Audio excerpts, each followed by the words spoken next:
and universities to meet the demands of a new age. We have to do more than discuss. We have to act. The environmental change is real, and it's not just something that will threaten a distant future. It's affecting people today, and it's going to affect you and me, my children, your children, in their lifetime. I must say that I'm really more concerned today than ever about the state of the world. The question is not what can be done. The question is what must be done. If you get an opportunity to move on some environmental problem, move quickly. We will harness the sun and the winds and the soil to fuel our cars and run our factories, and we will transform our schools and colleges and universities to meet the demands of a new age. We have to discuss. We have to act.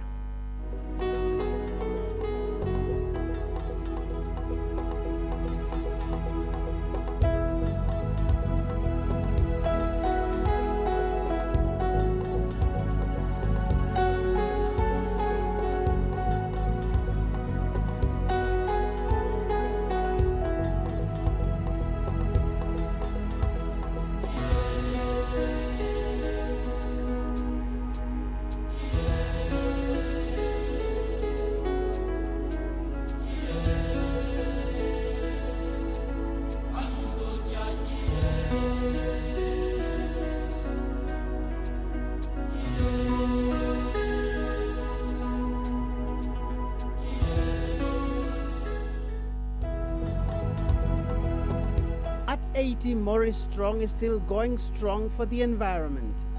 He's the man who spearheaded the historic UN Conference on the Human Environment held in Stockholm in 1972. The environmental change is real, and it's not just something that will threaten a distant future. It's affecting people today, and it's going to affect you and me, my children, your children, in their lifetime. I must say that I'm really more concerned today than ever about the state of the world. The question is not what can be done. The question is what must be done. If you get an opportunity to move on some environmental problem, move quickly. We will harness the sun and the winds and the soil to fuel our cars and run our factories, and we will transform our schools and colleges and universities to meet the demands of a new age. We have to do more than discuss. We have to act.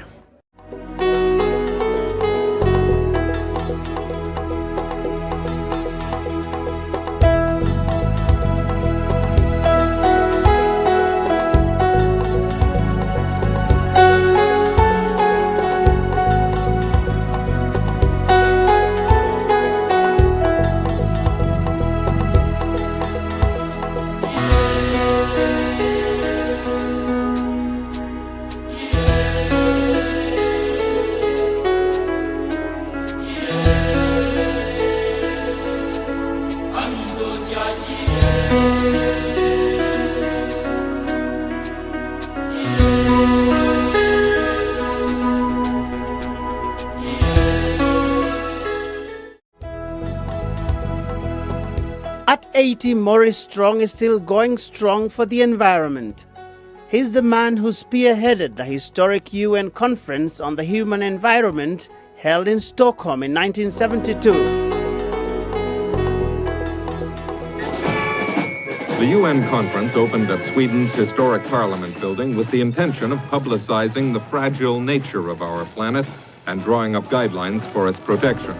The meeting that set the stage for a new phase of international cooperation on the environment. The problems we identified 40 years ago have now become far more acute, to the point where they literally threaten the future of life on Earth. And so we have to give them a completely new sense of urgency. We have to put them at the top of our priority. Our survival is now at issue. Across the Atlantic in the US, a strong environmental movement was already taking shape even before the Stockholm meeting. The country had already passed legislations to regulate water and air quality, culminating in the establishment of the Environment Protection Agency EPA, in 1970. William Ruckelshaus was the founding administrator of the agency, an organization whose creation was the symbol of America's environmental leadership in the 70s. We were able to do a number of things to push industry and to push municipalities and others to improve the environment, there was public support for that, and that public support had waned toward the end of that decade and into the next, and particularly into the 90s, it was harder for those agencies to make progress. We also had picked off what we think of as low-hanging fruit. There were big polluters, they were very visible, they were not supported by the public in what they were doing. So going after them in the courts to enforce the standards was relatively easy at the early part of this, and it became much harder when you could see the economic difficulties that occurred as a result of that environmental pressure. Indeed, coming into Stockholm, the US was a natural leader at the conference and played a key role in the creation of the UN Environmental Program, UNEP, as the anchor institution for environmental management on a global scale. John MacDonald is now 87 years old.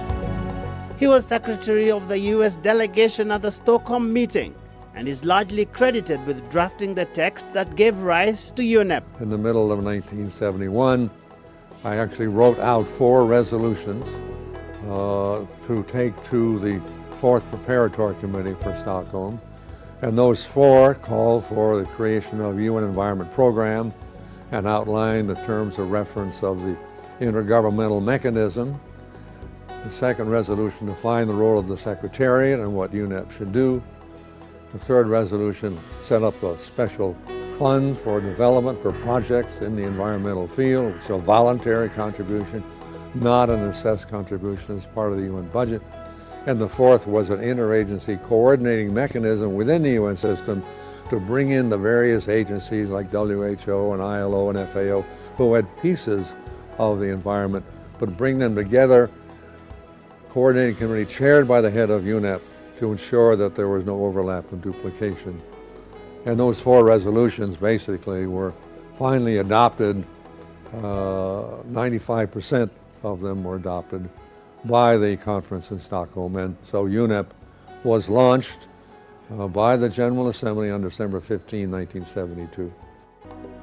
Even at this early stage, putting in place an organization to steward the global environment had to be a product of tough negotiations, both on the nature and mandate of the new outfit, as well as where it would be located. Well, then it became a North-South issue, because those 7 developing countries all said, we've never had a secretariat located in the South, and we really want that to happen. And so they began to negotiate among themselves, and finally, after some weeks, it narrowed down to 2 countries. One was Kenya, and the other was India. And their ambassadors in New York were told to negotiate an agreement. And now it became a South-South issue, India versus Kenya. And it was fascinating to watch this happen, because the Indian ambassador was 5 foot tall and weighed 100 pounds. The Kenyan ambassador was 6'7" and weighed 350 pounds. With long robes and outriders before and advance. So you could see them walking down a hall like this. It's a great visual I still have in my mind. And they argued for weeks about which place the place would go. Now you got to remember who the leaders were at that time. In Kenya, it was Mr. Kenyatta. I'm telling you what I believe and what my government believes. But in India, it was Mrs. Gandhi, a very tough lady herself. And so finally, after all these weeks, Mr. Kenyatta got fed up. And he told his ambassador to tell the Indian ambassador to tell Mrs. Gandhi that unless the secretariat was located in Nairobi, he would kick every Indian out of the country.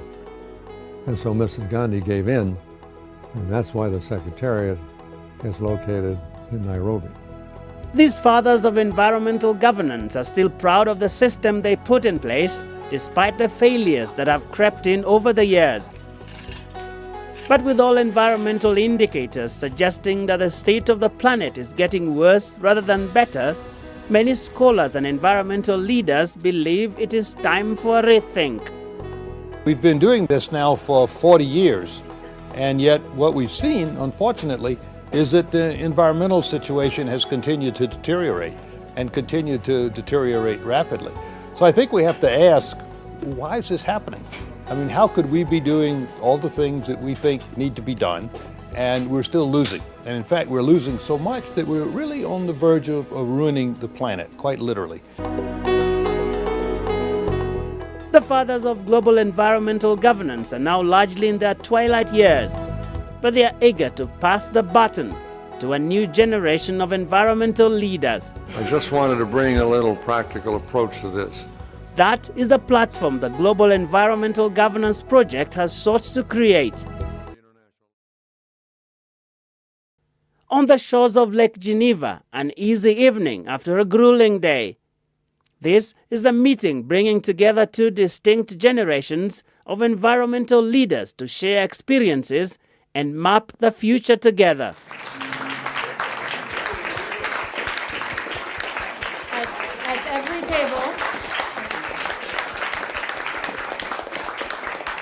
At every table, you have the emerging environmental leaders that were selected through a competitive process. We have tried to gather here the past, the present, and the future.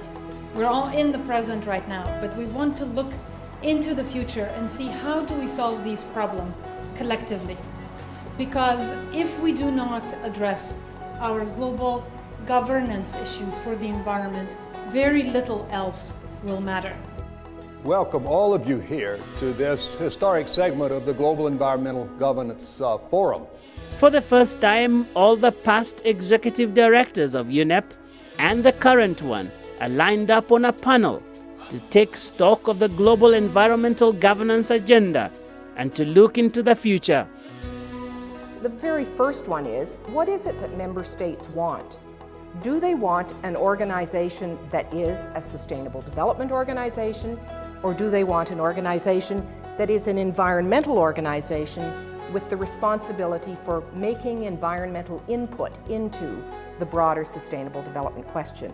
That the current economic crisis and the environmental crisis, most not exclusively confined to the climate change crisis, but of which that is the main manifestation. These actually have their roots in the same thing. They are not separate and competing issues. They both have their roots in the fact that our own economy is simply not workable. Two things have happened in the past 30 years or so. One is the proliferation of multinational, multilateral environmental treaties. The green economy has arrived. The question is, will those who, in a sense, have a vested interest in the current economy, in the current energy infrastructure, in the current transport system, because they've invested in it, they've chosen certain technologies, they've anticipated certain markets, will we allow them to hold us back from a future where our jobs of tomorrow, where our markets of tomorrow, where our livelihoods of tomorrow are going to come from? It is an event that attracts the attention of the international media, coming just months before the Copenhagen Summit on Climate Change. Indeed, the five seize the moment to perform a symbolic sealing of the deal to urge world leaders to rise to the occasion in Copenhagen. Yes.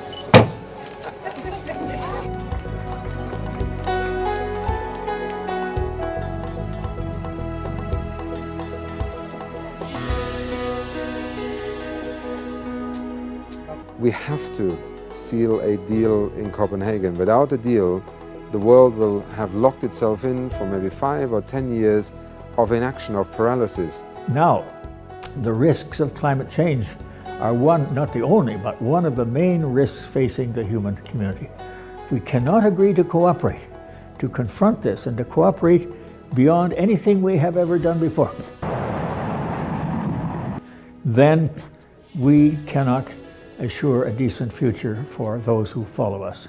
I went around the world and met with each of the executive directors for my own research on why UNEP has performed, why it has had challenges. And when I met with each and every one individually, in Cairo, in Beijing, in Toronto, each and every one was convinced that it would be useful for them to come together and pass on the wisdom, but also learn from each other. But this meeting, dubbed the Global Environmental Governance Forum, had one main agenda: to inspire a new leadership to give impetus to the global environmental governance agenda. It involved taking stock as well as peering into the future. The most important thing that happened is that cross-generational learning. We gathered several generations of leaders, and they all listened to each other, they talked, and they came away with lessons, with some wisdom, and most importantly, with inspiration. The meeting also served to further the debate on how to better organize institutions and the rules that govern the environment on a global scale. The Swedes, when they went to the United Nations asking for a conference, The system created since the birth of UNEP has become too complex and fragmented, but the search for a new formula is now going beyond the mere quest for symphony. So jazz, I was using that metaphor where you have more improvisation with the music, where you produce music, it's not noise, but there's more of the adjusting, the adapting, there's more eclectic, syncretic, there's more improvising. That's probably, or that's what I believe global environmental governance should be about. It is recognizing differences. It's recognizing contestation in terms of the interests. It's recognizing conflict. But at the end of the day, looking at the convergence points, knowing that there are those areas we can work together despite the differences. I believe that we have access to all of the tools and technologies now to build social networks, build social movements, give people access to transparent and current information that they didn't have access to 40 years ago, 30 years ago, 20 years ago when they were working on these things. There's a strong concern that the dominant institutions for what we're calling global environmental governance have become a bit too inward-looking, have become a bit too bureaucratic, a bit too encrusted. The people working in these institutions have become too much of a tight circle. Political power is so important. Either we train the future political leaders to understand this issue, or we train the environmental leaders and make them into these critical positions so that in future, when they execute their mandate, they will always bring in these environmental elements.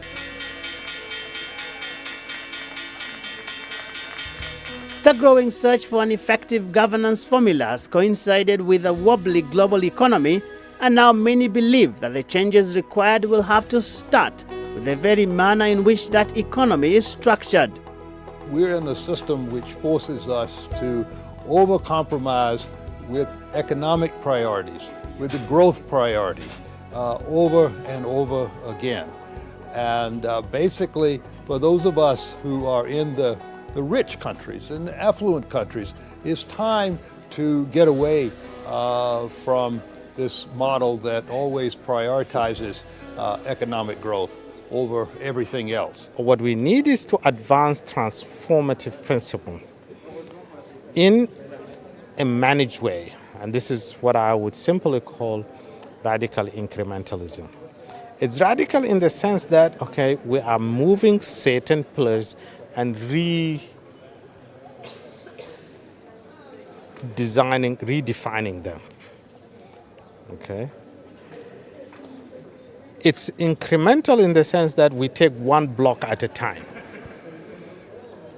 because otherwise we will produce simple chaos. The election of Barack Obama as US President and the new rhetoric coming from Washington has renewed hope in the possibility of a new multilateral order that could benefit the global environment. We will restore science to its rightful place and wield technology's wonders to raise healthcare's quality and lower its cost. We will harness the sun and the winds and the soil to fuel our cars and run our factories, and we will transform our schools and colleges and universities to meet the demands of a new age. He wants less dependence on oil and gas. He's stressed solar and geothermal and wind and atomic power.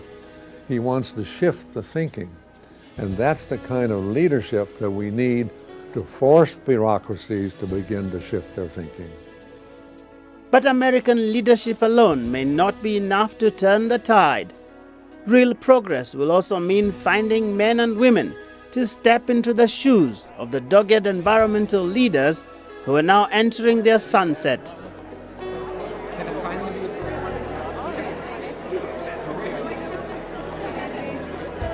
They're different, aren't they? These people are in their 80s. They're still in their suits and ties every day. They go to the office 6 days a week. I think that is a very strong message to our generation, which is used to media from all parts of the world, instantaneous. We need to be focused, to be committed, and just go at it. For these trailblazers, it has been down to the basics of life, such as seizing the moment. If you get an opportunity to move on some environmental problem, move quickly and move decisively and move in a way that doesn't brook for any resistance. Sheer tenacity. But I have patience, and I believe that a lot can be accomplished over time. I know how to listen to people and get their ideas and suggestions, and I try to be less arrogant than most Americans. So those are three principles that have helped me going. Faith in a new generation. It is absolutely wonderful to see that a younger generation is now inheriting all the mess which we created, but is absolutely capable, and I am 100% convinced that the young generation is capable to clean up the mess which we created. And never giving up. I am now 80 years old, but I'm still going, and as long as I go, I'm going to do my best to make sure that all the people in the world have a secure future.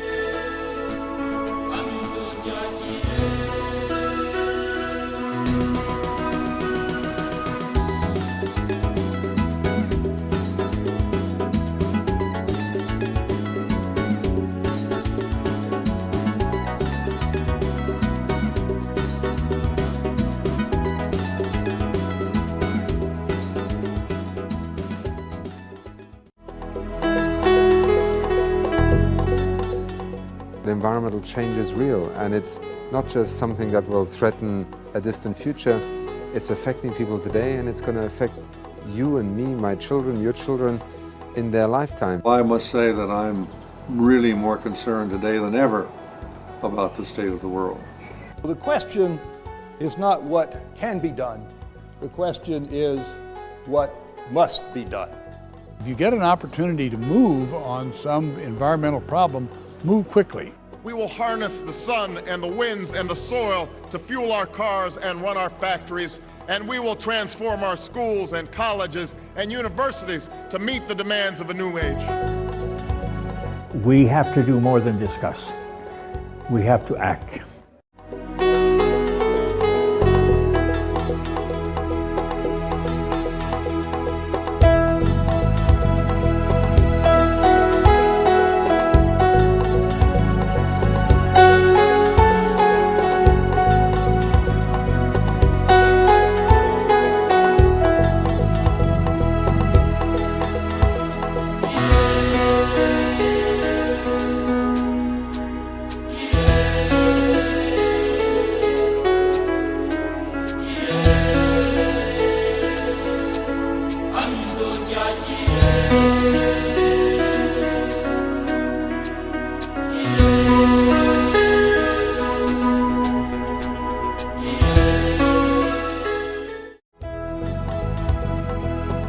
At 80, Maurice Strong is still going strong for the environment.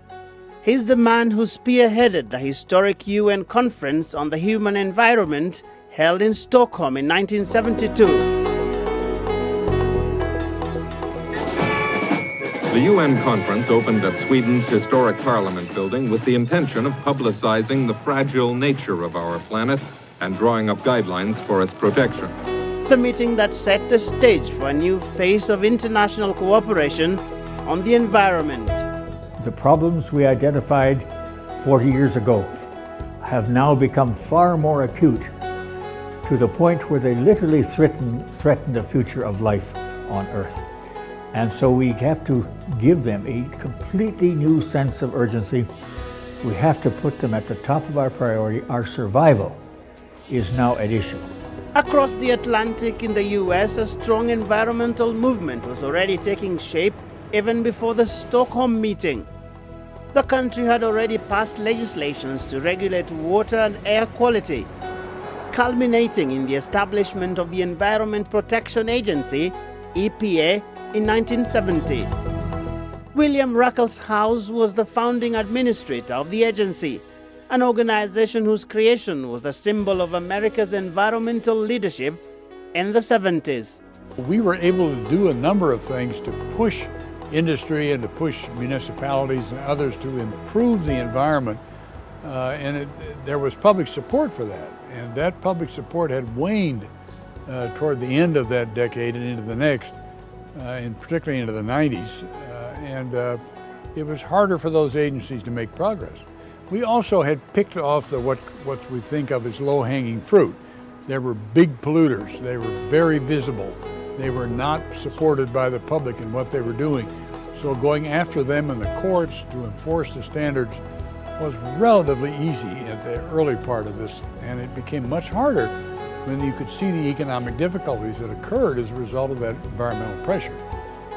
Indeed, coming into Stockholm, the US was a natural leader at the conference and played a key role in the creation of the UN Environmental Program, UNEP, as the anchor institution for environmental management on a global scale.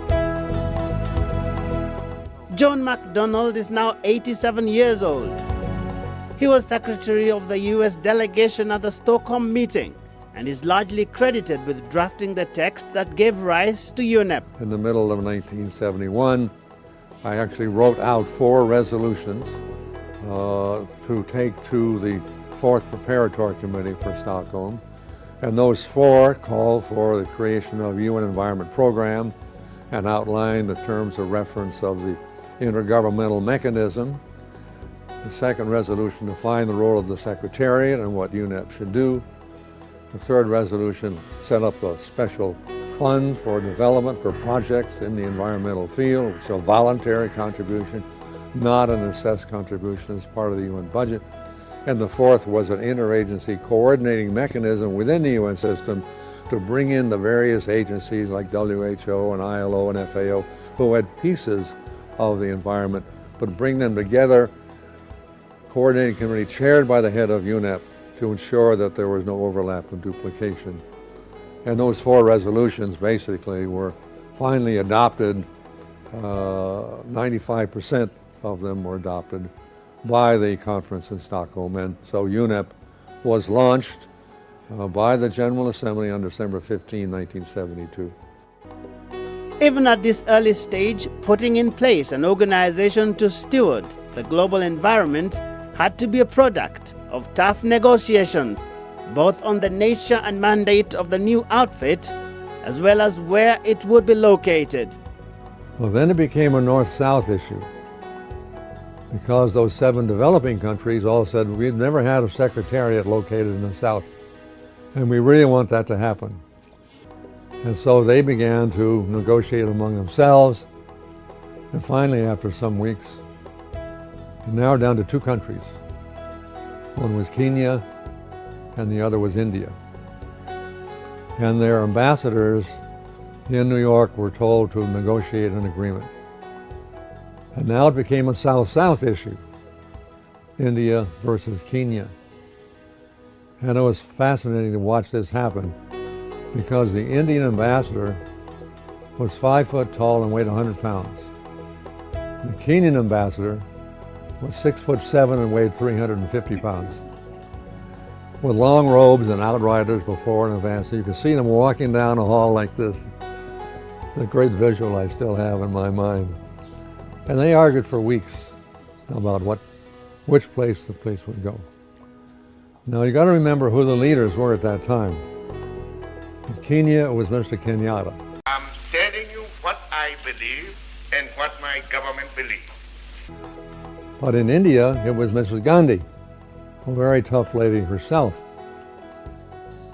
And so finally, after all these weeks, Mr. Kenyatta got fed up. And he told his ambassador to tell the Indian ambassador to tell Mrs. Gandhi that unless the secretariat was located in Nairobi, he would kick every Indian out of the country. And so Mrs. Gandhi gave in, and that's why the secretariat is located in Nairobi. These fathers of environmental governance are still proud of the system they put in place, despite the failures that have crept in over the years. But with all environmental indicators suggesting that the state of the planet is getting worse rather than better, many scholars and environmental leaders believe it is time for a rethink. We've been doing this now for 40 years, and yet what we've seen, unfortunately, is that the environmental situation has continued to deteriorate and continued to deteriorate rapidly. So I think we have to ask, why is this happening? I mean, how could we be doing all the things that we think need to be done and we're still losing? And in fact, we're losing so much that we're really on the verge of ruining the planet, quite literally. The fathers of global environmental governance are now largely in their twilight years, but they are eager to pass the baton to a new generation of environmental leaders. I just wanted to bring a little practical approach to this. That is the platform the Global Environmental Governance Project has sought to create. On the shores of Lake Geneva, an easy evening after a grueling day. This is a meeting bringing together two distinct generations of environmental leaders to share experiences and map the future together.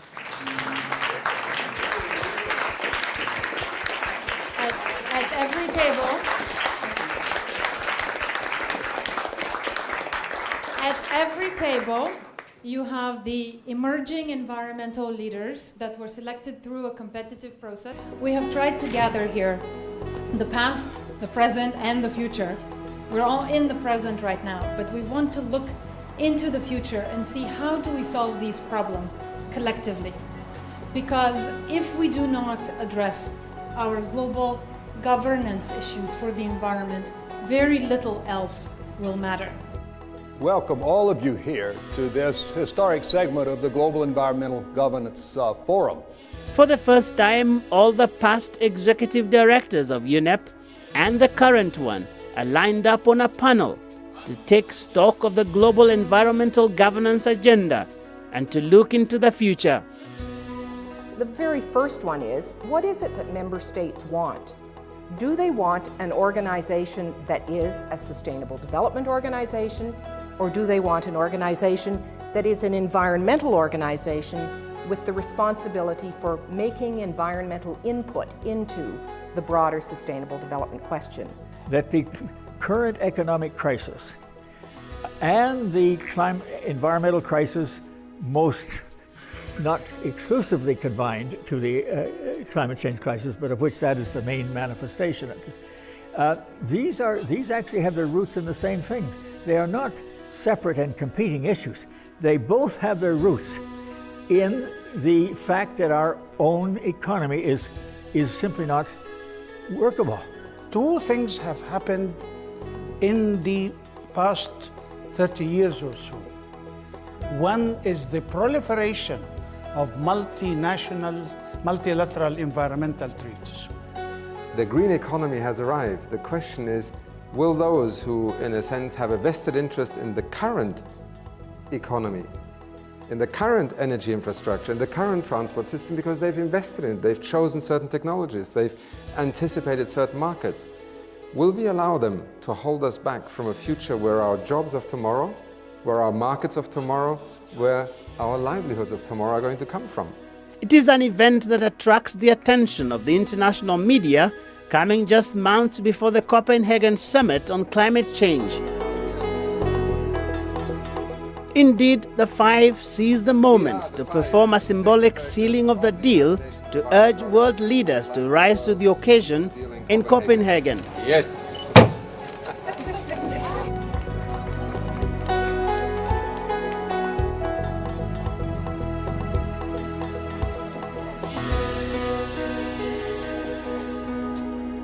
We have to seal a deal in Copenhagen. Without a deal, the world will have locked itself in for maybe 5 or 10 years of inaction, of paralysis. Now, the risks of climate change are one, not the only, but one of the main risks facing the human community. If we cannot agree to cooperate, to confront this and to cooperate beyond anything we have ever done before,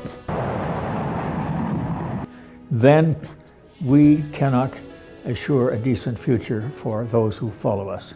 I went around the world and met with each of the executive directors for my own research on why UNEP has performed, why it has had challenges. And when I met with each and every one individually, in Cairo, in Beijing, in Toronto, each and every one was convinced that it would be useful for them to come together and pass on the wisdom, but also learn from each other. But this meeting, dubbed the Global Environmental Governance Forum, had one main agenda: to inspire a new leadership to give impetus to the global environmental governance agenda. It involved taking stock as well as peering into the future. The most important thing that happened is that cross-generational learning. We gathered several generations of leaders, and they all listened to each other, they talked, and they came away with lessons, with some wisdom, and most importantly, with inspiration. The meeting also served to further the debate on how to better organize institutions and the rules that govern the environment on a global scale. The Swedes, when they went to the United Nations asking for a conference, the system created since the birth of UNEP has become too complex and fragmented. But the search for a new formula is now going beyond the mere quest for symphony. So jazz, I was using that metaphor where you have more improvisation with the music, where you produce music, it's not noise, but there's more of the adjusting, the adapting, there's more eclectic, syncretic, there's more improvising. That's probably, or that's what I believe global environmental governance should be about. It is recognizing differences. It's recognizing contestation in terms of the interests. It's recognizing conflict. But at the end of the day, looking at the convergence points, knowing that there are those areas we can work together despite the differences. I believe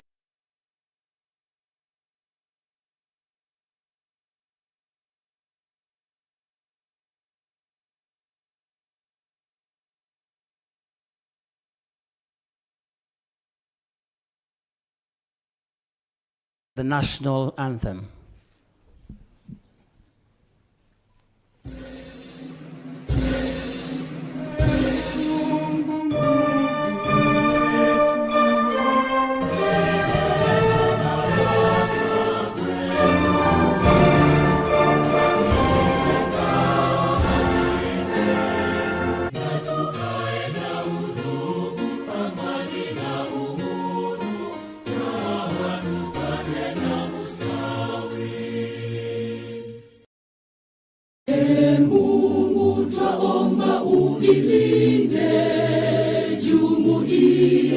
Afrika Mashariki, tuwezeshe kuishi kwa amani, tutimize na malengo yetu. Jumuiya kuishi kwa amani, tutimize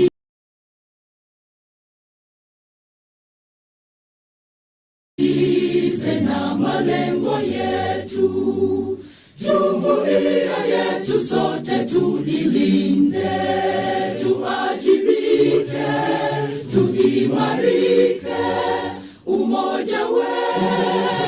ni nguzo yetu, idumu jumuiya yetu.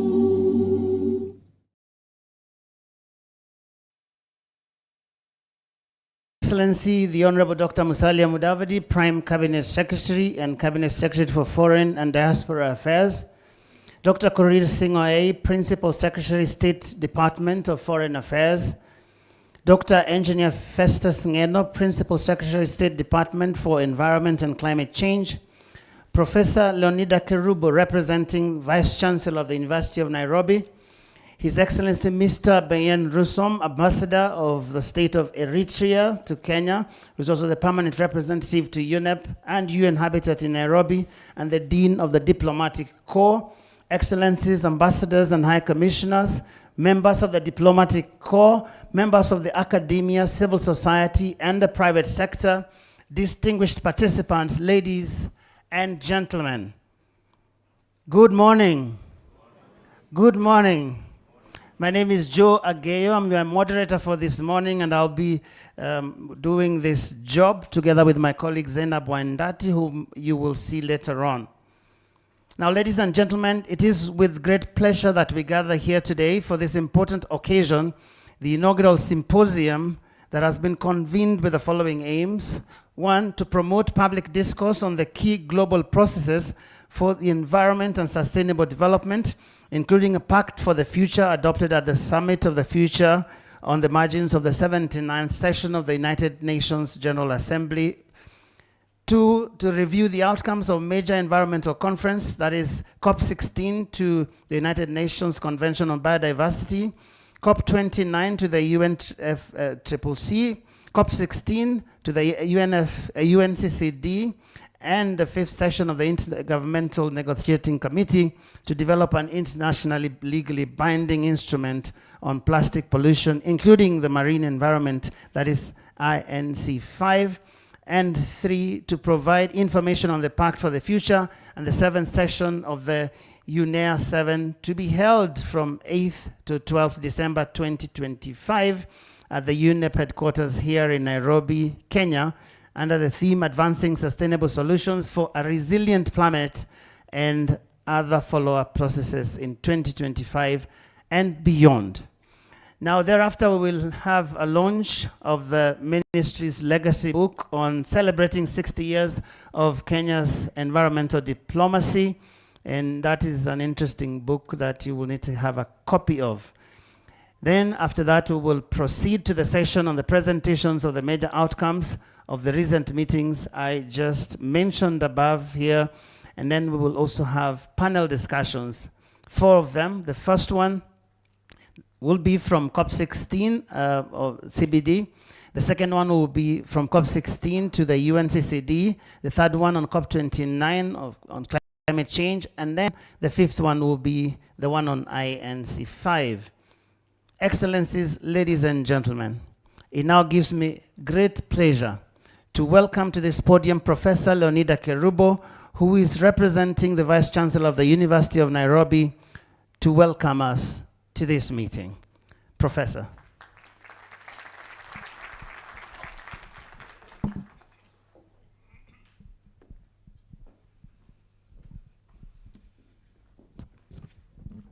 Thank you very much, Joe Ageyo.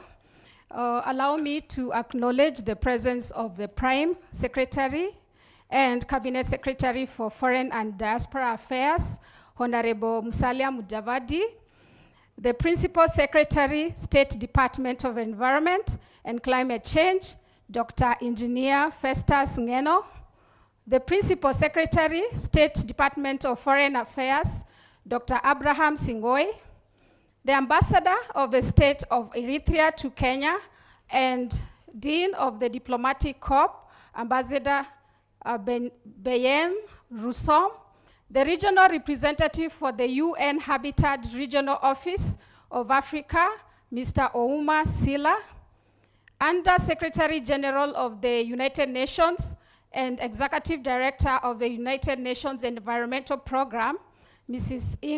Inga Andersen, the Chancellor of the University of Nairobi, Professor Patrick Vakoyen,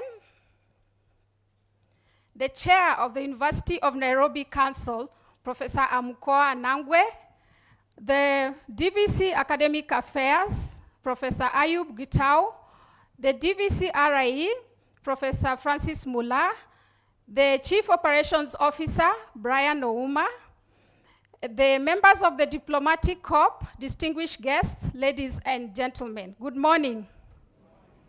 It gives me great pleasure to stand before you this morning to first of all welcome you to the University of Nairobi. On behalf of the University of Nairobi community, I wish to express my sincere thanks and gratitude to the Ministry of Foreign and Diaspora Affairs for choosing the University of Nairobi as the host institution of the first ever Nairobi Environmental Diplomacy Symposium. Let's clap for that, Ministry. Thank you very much. This is a historic event that the University of Nairobi is part and parcel of. I don't take this for granted, and so once again, I say asante sana kwa kutukumbuka. With the impacts of climate change becoming more pronounced, causing devastation to lives and livelihoods across the globe, it is now more urgent than ever for humanity to take charge and stem the slide towards an inevitable environment Armageddon. And environmental diplomacy has a critical role to play in this aspect. As we reflect on how human activities have resulted into environmental genocide, we need to implement all conceivable noble ideas that could protect the dignity of Mother Nature. Let us remember that humanity has only one home, planet Earth. As we gather here today in this auditorium, we need to reflect on the words of the great daughter of Kenya, the 2014 Nobel laureate, Professor Wangari Maathai, who said, "Nature is kind, but could be unforgiving if abused." So let us not be part of those who participate in the abuse. We at the University of Nairobi are cognizant of the fact that we cannot attain our strategic objectives in the absence of environmental security. Hence, we are committed to all matters of environmentalism, as visualized by our environmental policy. Through this policy, the University of Nairobi has infused environmentalism in its endeavors. The Wangari Maathai Institute for Peace and Environmental Studies, the Institute for Climate Change and Adaptation, the Solar Academy at the Faculty of Science and Technology, and the proposed decarbonization project at the Faculty of Built Environment and Design are a few examples of the flagship activities that the University of Nairobi has taken on as part of its contribution to safeguarding the welfare of the environment. Being part of the global community, we are at a defining moment in human history where the clock is ticking towards 2030, when it's expected that the Sustainable Development Goals will have been achieved. Yet the situation on the ground gives a different picture. In the words of the Secretary General of the United Nations, Antonio Guterres, we are a highway to climate hell with our foot still on the accelerator. It is therefore the duty of all of us to de-accelerate the situation in whatever small or big way. The University of Nairobi is willing to expand its partnership with the Ministry of Foreign and Diaspora Affairs, as well as establish links with other like-minded stakeholders in promoting environmental diplomacy for the good of the current and future generations. With a rich pool of well-trained, experienced, and dedicated experts in diverse fields of the environment, the University of Nairobi, with a vision of being a global institution transforming society, is more than prepared to take this position in this regard. In this way, we shall help in righting the wrongs that have been inflicted on Mother Nature by man since time immemorial. In closing, I would like to extend my heartful gratitude to the organizing committee, our partners, the sponsors, and all the participants for making this symposium possible. Let us make the most of this opportunity to learn, network, innovate, and contribute to environmental diplomacy. Thank you, and I wish you all a productive and inspiring symposium. This speech was written by Professor Margaret Jesang Hutchinson, the Vice Chancellor of the University of Nairobi. My name is Leonida Kerubo Omosa, a professor of organic chemistry, also the Dean of the Faculty of Science and Technology. Now, may I take this opportunity? Okay. I wanted to invite the Chair of Council, but he says we spare that time. So thank you very much.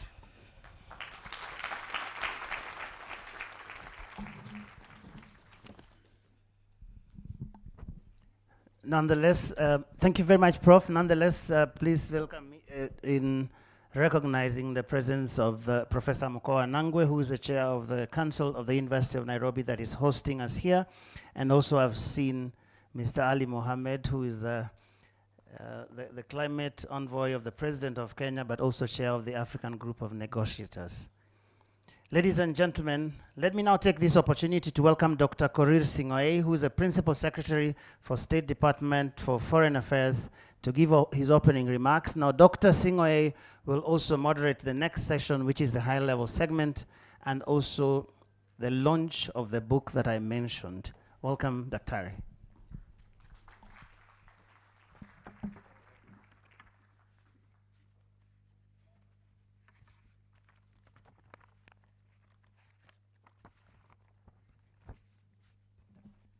Thank you very much, Joe Ageo, for your welcome.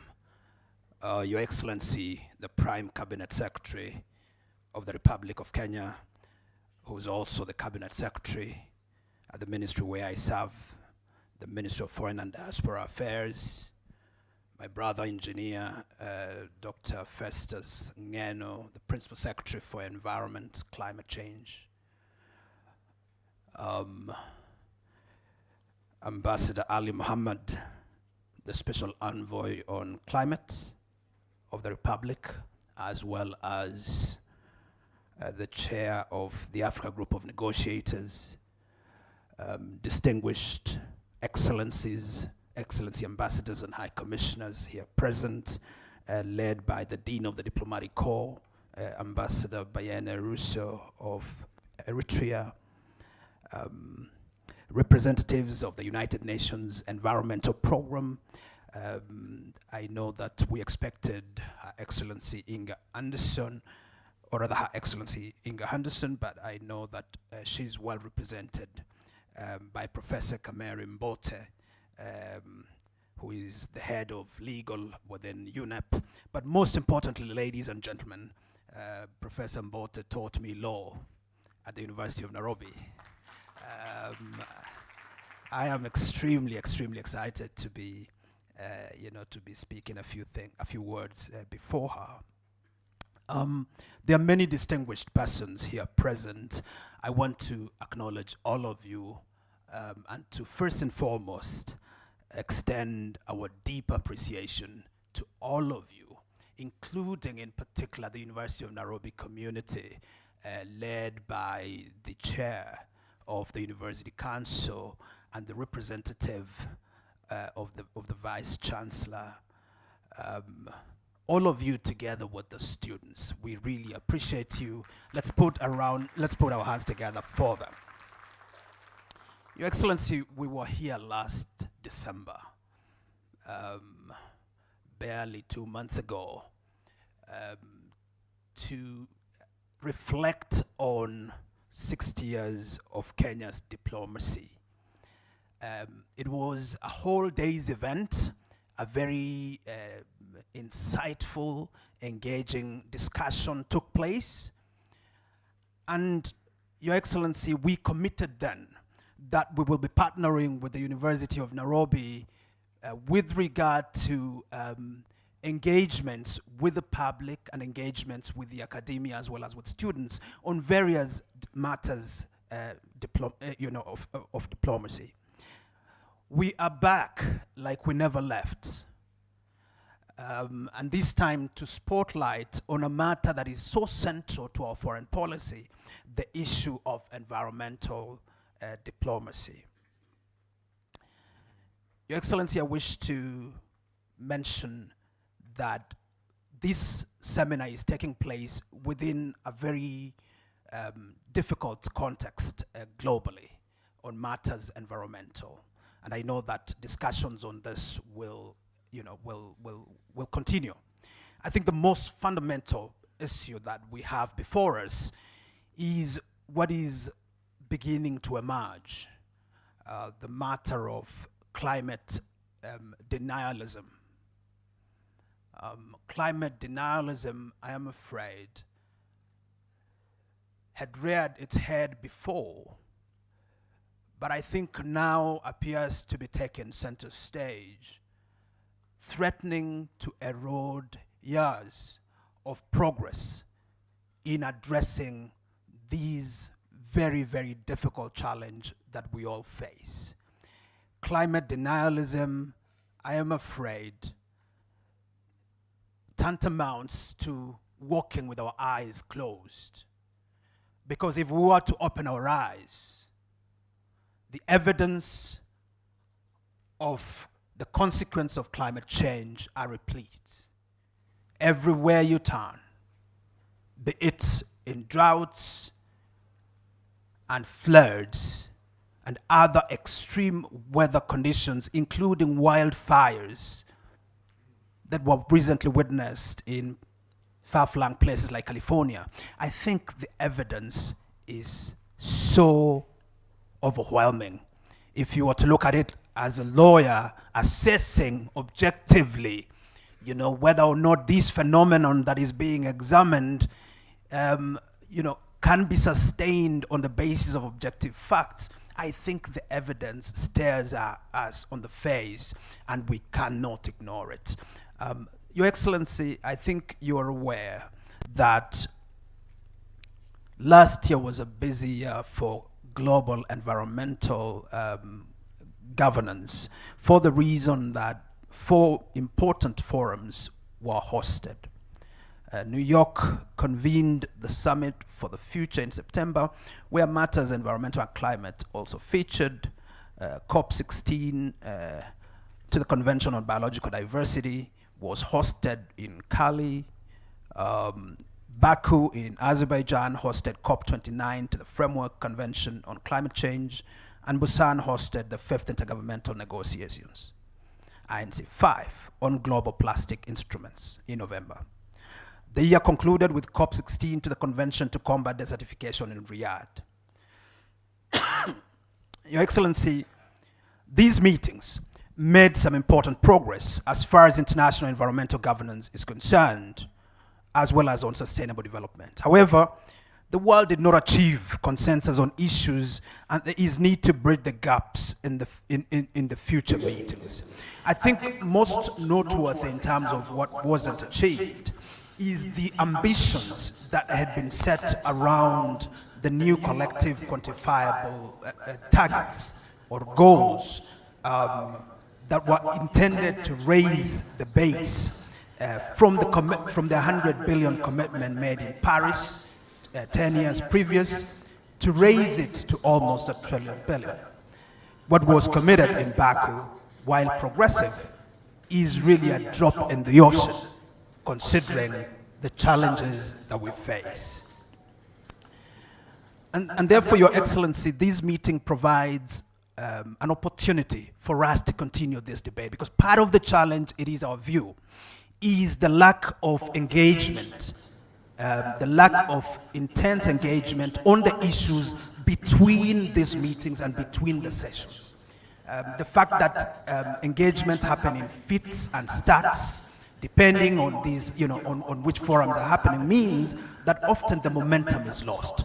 This time we do not want to lose the momentum, and we want to be able to build on the progress already made.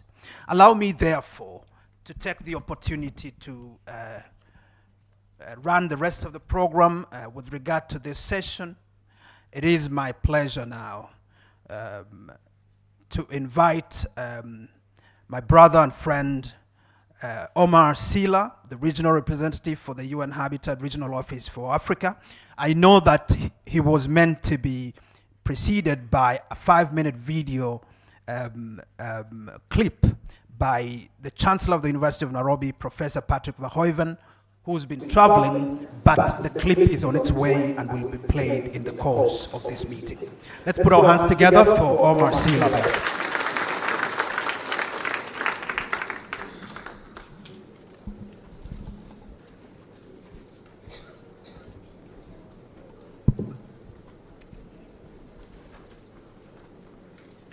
So thank you very much, P.S. Korir, Your Excellencies Musalia Mudavadi, Prime Cabinet Secretary and Cabinet Secretary for Foreign and Diaspora Affairs, Your Excellencies Festus Ngeno, Principal Secretary of Environment, Climate Change and Forestry, Excellency Dean of the University of Nairobi, Your Excellencies Ambassador Bayene Russom, Ambassador of Eritrea to Kenya and Dean to the Africa Diplomatic Group, members of the Diplomatic Corps, United Nations representative, ladies and gentlemen, all protocol observed.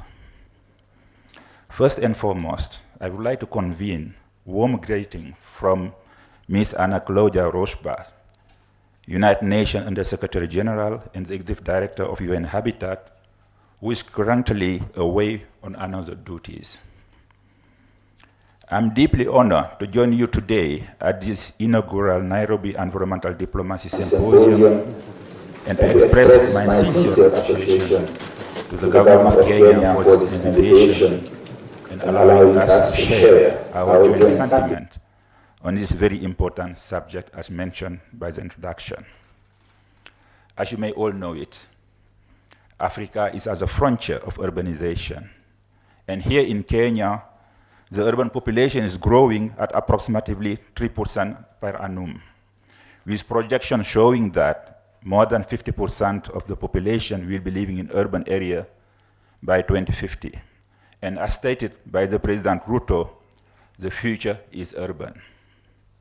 Unfortunately, less attention is paid to the vulnerability of cities to climate change in Africa, despite the fact that more than 600 million people are living in cities and urban centers. Consequently, more people will be exposed to shock and stress if adequate mitigation and adaptation measures are not established in African cities. While urbanization is frequently linked to challenges, it also presents an untapped opportunity for economic growth and sustainable development that is inclusive for all. Distinguished delegate, I think it's already mentioned by my predecessor. In 2024, we have seen the triple Conference of Parties and UN Habitat has been championing environmental sustainability within the urban ecosystem. For example, at the Convention on Biodiversity, COP16 in Cali, UN Habitat in collaboration with strategic partners such as United Nations Environmental Programme presented a comprehensive methodology on how cities can transform into engine of positive change, playing a key role in highlighting the synergy between biodiversity conservation and sustainable urban development. Recently, at the inaugural Africa Urban Forum held in Addis last year, we saw the commitment of member states to strengthen resilience in our growing cities, spotlighting the importance of sustainable urban planning for people and places, among others, priority.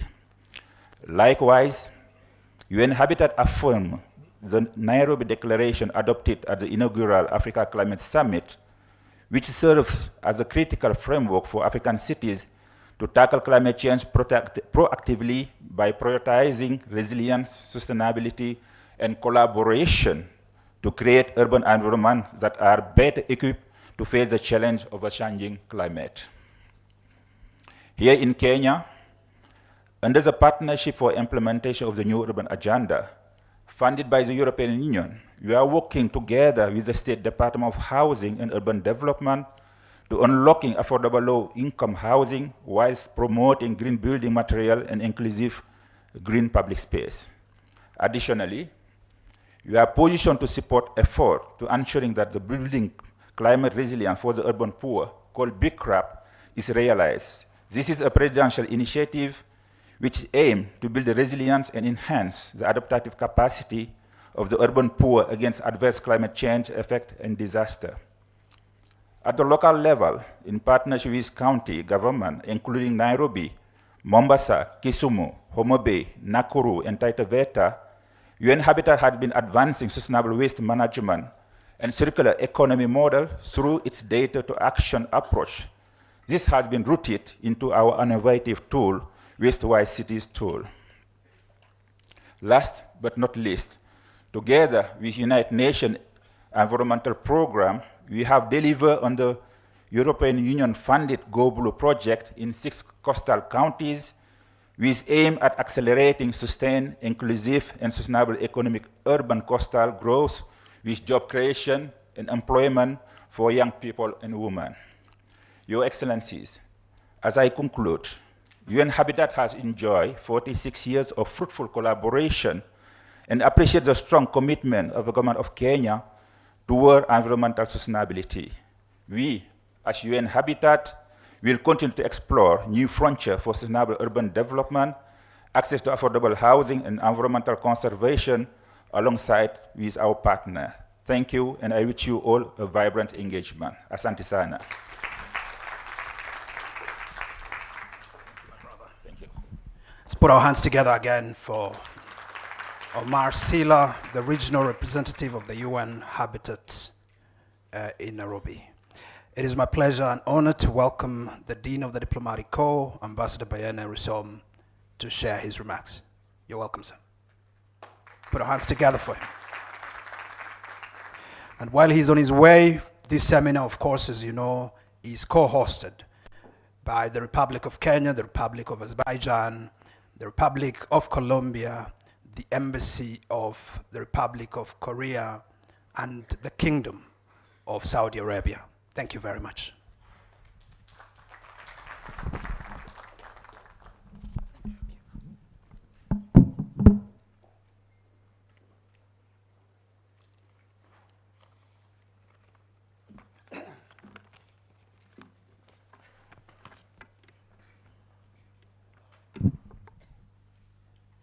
Your Excellency, Honorable Musaila Mudavadi, Prime Cabinet Secretary and Cabinet Secretary for Foreign Affairs and of the Republic of Kenya, my brother, Dr. Korir Singoi, the PS of the Ministry of Foreign Affairs, Dr. Festus, PS of Environment, PSs, professors, doctors, my colleagues, Excellencies, ambassadors, and high commissioners, so long, all protocol observed. It is with great honor, and I stand here to give my few remarks on the importance of diplomacy on the global environmental agenda. Diplomacy for countries to discuss important global environment issues. It is a chance to discuss such a climate change mitigation, climate change adaptation, the transition of a circular economy, pollution, prevention and control, sustainable use and protection of water and marine resources and protection and the restoration of biodiversity and many other subjects. The world is faced with pressing climate and environmental challenges. The question remains what to do and at what pace, as environmental issues, as my dear brother Dr. Korir mentioned, are pulling and pushing the globe with great magnitude. Diplomacy plays a key role in addressing such global environmental issues by facilitating communications and negotiations between countries, by always allowing them to work together and to find solutions and try to prevent various negative environmental impacts such as again, as mentioned by Dr. Korir, wild forests, floods, and many other extreme disruptions in our globe. Major global environmental issues like plastic pollution, global warming, overpopulation, waste disposal, ozone layer depletion, and the like greatly affects the health of an environment or system that are often influenced by human factors. When addressing climate change, countries should primarily focus on transition to renewable energy sources, improving energy efficiency, adopting sustainable agricultural practices, and mainly implementing policies that reduce greenhouse gas emissions across all sectors of the economy. Through diplomacy, countries are able to coordinate global response to environmental challenges, ensuring that nations work together to protect the planet for future generations. Diplomacy also helps mediate conflict over resources like water, forests, and fisheries that often transcend national borders by promoting peaceful cooperation. Another role of environmental diplomacy is facilitation of transfer of technology and financial resources from developed countries who often have more resources and advanced technologies for environmental protection to developing countries through capacity building and enable address the challenges. That is a problem now also we are facing. It is getting reduced and reduced, giving also a wake-up call for Africa to do it on our own. I want you to clap on this. I think we don't have to depend. Okay, when they come, okay, we will receive. But let's remind ourselves that things are not going to be like yesterday. I don't want to brag. For example, Eritrea, we live on our own. We don't take money from the World Bank. We don't take money from the IMF. We don't take money. We have never been taking money from the USAID since 2005. So nobody is getting away or getting out from his job in Eritrea because of this USAID something. I don't want to bring more politics.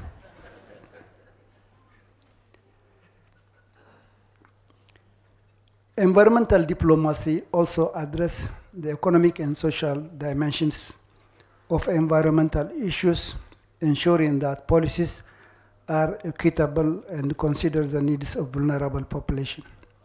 Furthermore, environmental diplomacy is essential for negotiating and implementing international environmental agreements that sets global standards and commitments for environmental protection.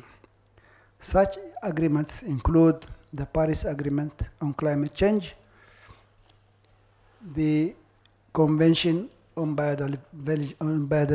Biological Diversity, and the Montreal Protocol on Sustainable that deplete the ozone layer. Diplomatic efforts raise global awareness about environmental issues and advocate for stronger action. International conferences and summits such as the United Nations Climate Change Conferences, COP, provide platforms for this advocacy. It is in such occasions that platforms that ideas and solutions come forward for adoption and execution. Being the headquarters of the United Nations Environment Programme, UNEP, and having successfully hosted major environmental conferences, including the African Climate Summit in September 2023, Kenya has shown its dedication towards this noble agenda by engaging relevant authorities on this matter consistently. Based on the experience and expertise acquired from such conferences, I would like to urge the entire diplomatic community in Kenya to use this opportunity to come out with a fundamental roadmap that leads to a solid path for a global environmental solution. I further extend my best wishes to the organizers and all participants of this symposium a successful outcome. Thank you.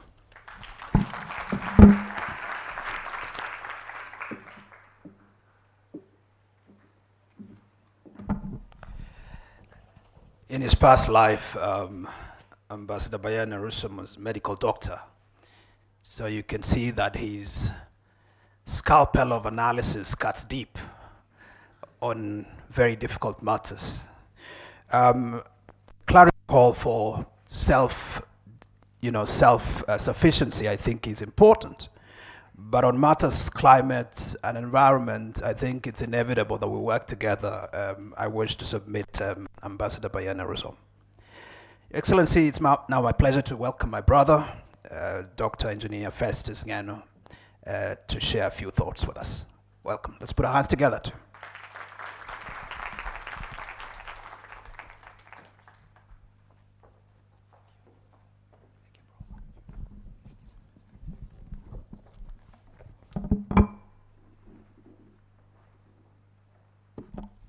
Thank you so much, my brother Dr. Korir, for inviting me.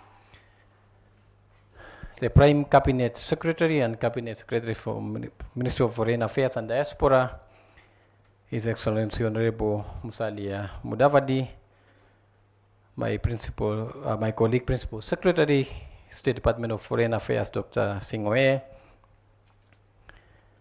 the Chancellors and the Chairman of the University Council of Nairobi, all members of the Diplomatic Corps led by the Ambassador of the State of Eritrea to Kenya and the Dean of Diplomatic Corps, distinguished government representatives, ladies and gentlemen, good morning.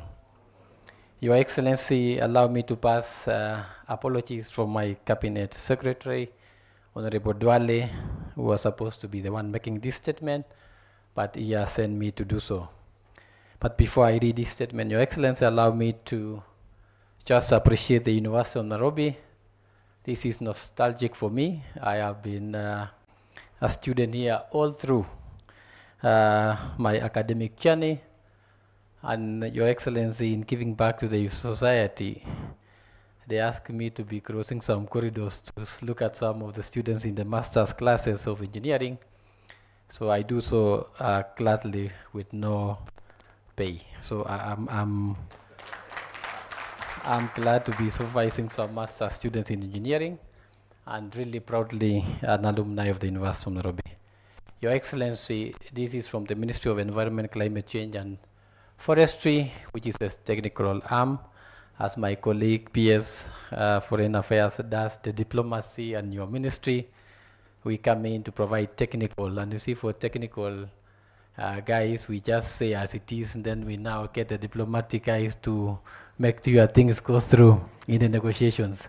So we tag along together with the ministry, and we are proud that we are hinged at the hip. There is no negotiations, whether INC, UNCCD, CBD, or any other conversation. And PS, you are aware, we are supposed to be looking at INC 5.2 together with Inga at the UNEP, and therefore will be gladly providing the technical support that is required. Today we come together in this symposium to share information and knowledge that is key to address critical environmental issues facing our globe, including the triple planetary crisis of climate change, biodiversity loss, and pollution that threatens our collective future, underscoring the need for urgent climate action. Ladies and gentlemen, despite these challenges, Kenya remains a beacon of hope within our region. We are playing an active role in climate action, including hosting the inaugural Africa Climate Summit in September of 2023. And together with Ambassador Ali and PS Korir, we are hoping that we can be able to pull out the second one. And we are looking forward to the same.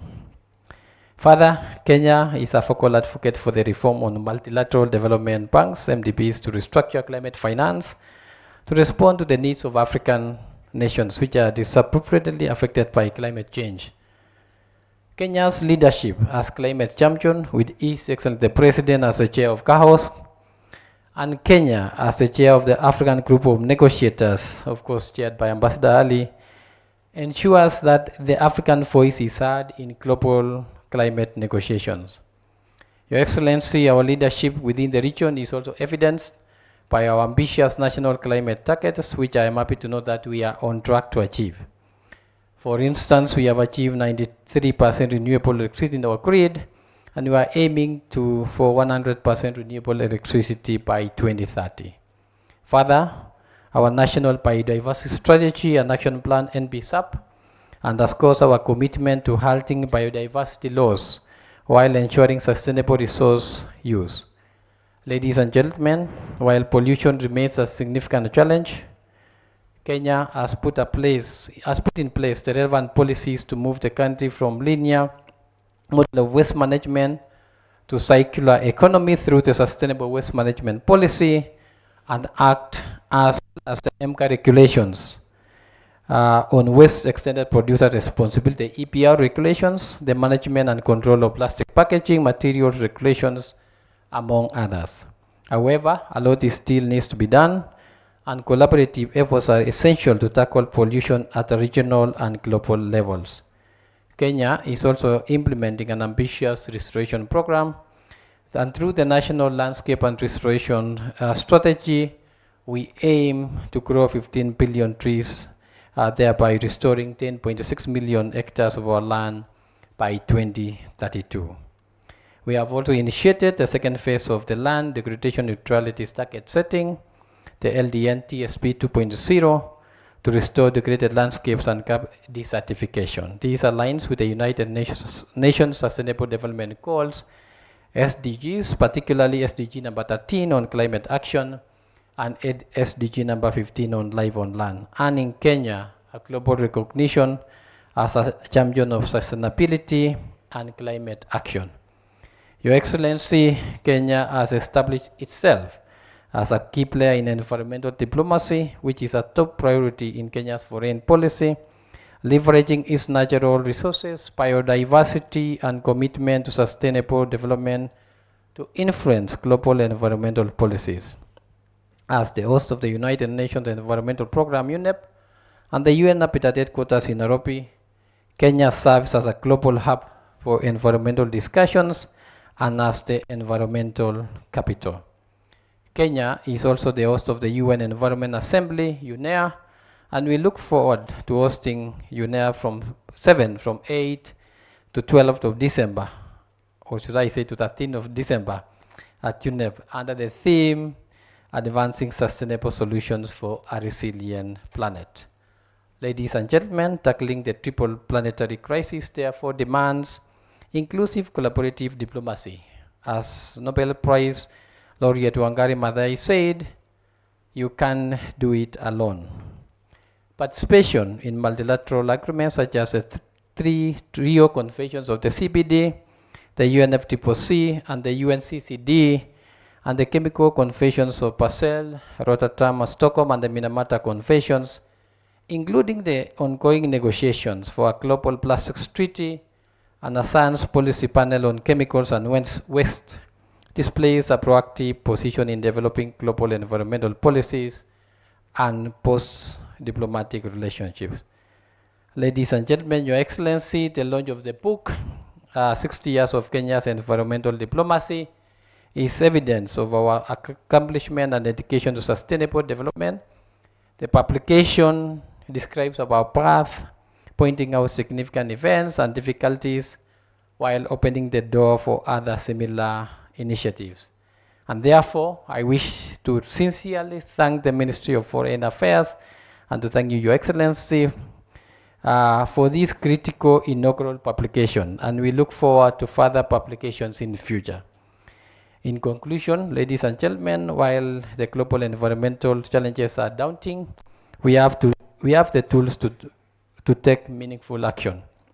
We must therefore continue to strengthen our regional and global partnerships while honoring our global environmental commitments for the benefit of the environment and the present and future generations.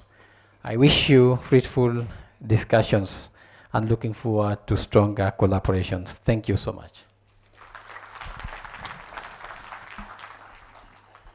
Thank you, sir.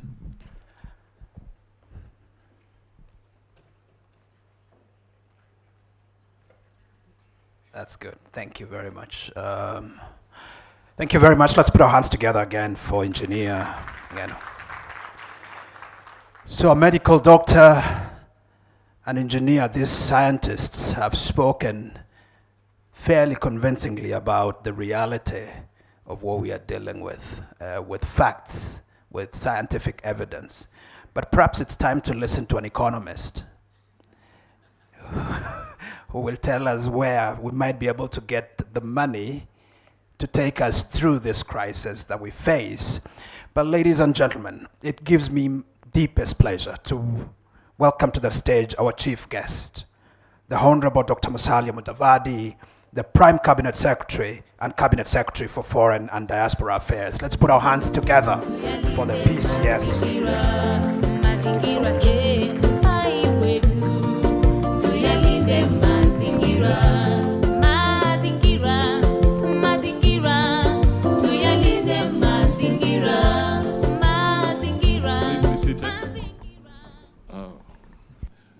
A very good melody there.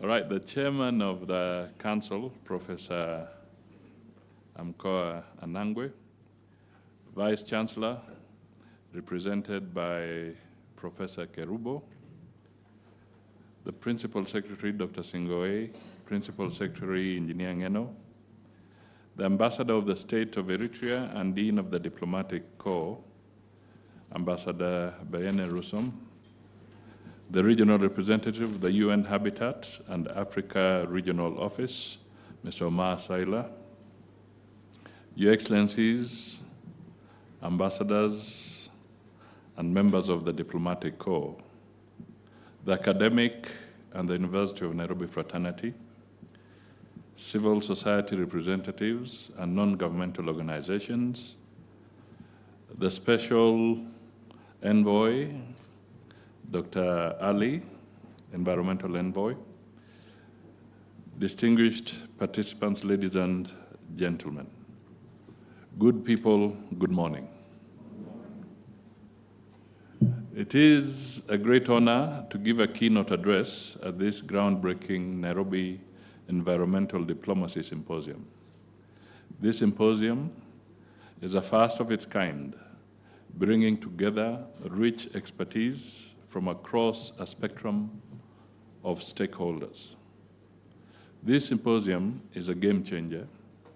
It explores critical environmental matters that are timely and much needed, including creating public awareness on the key global engagements in environmental diplomacy and sustainable development.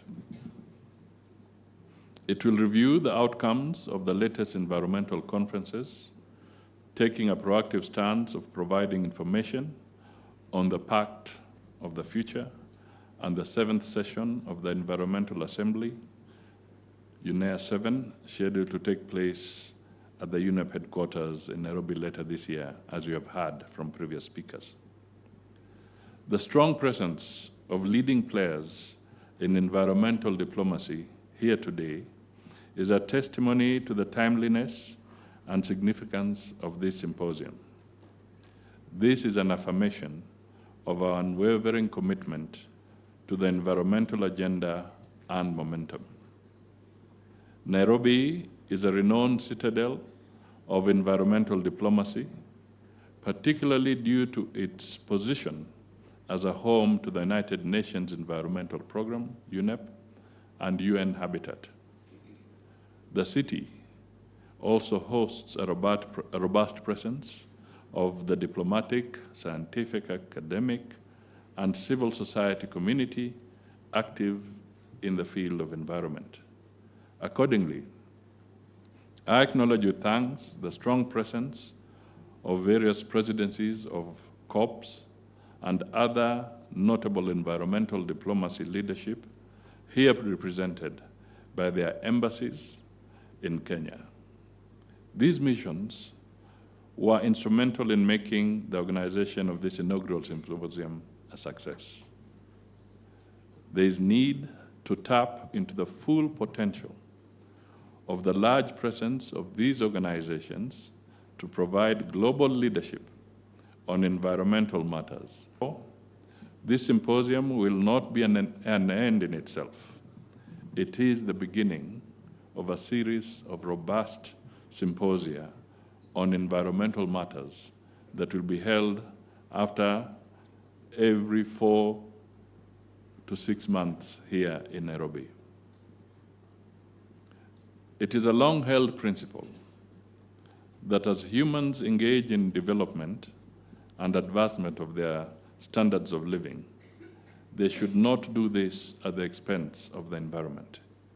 Here, we all remember the compelling theme, making peace with nature, during the COP16, to the Rio Conventions of Biological Diversity held in Colombia.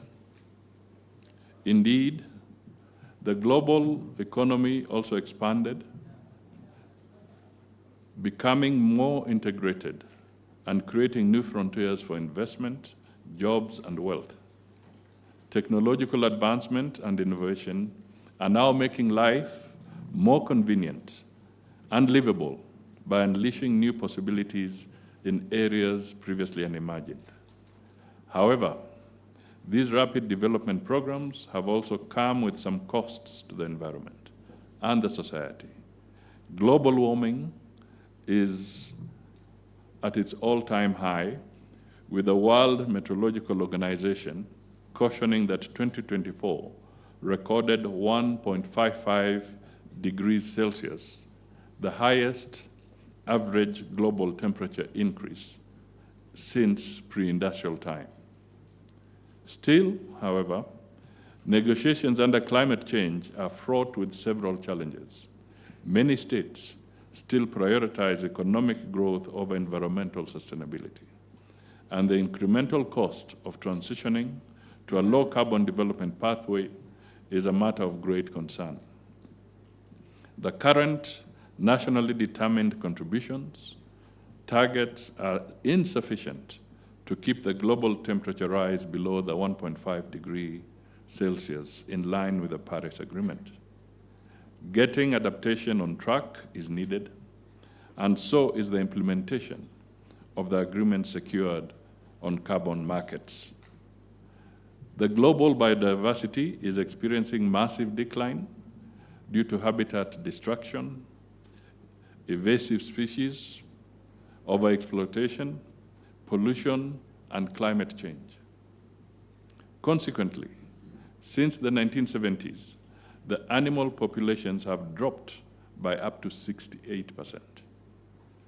The latest report of the Intergovernmental Science Policy Platform on Biodiversity and Ecosystems Services indicates that about 1 million species are currently threatened with extinction.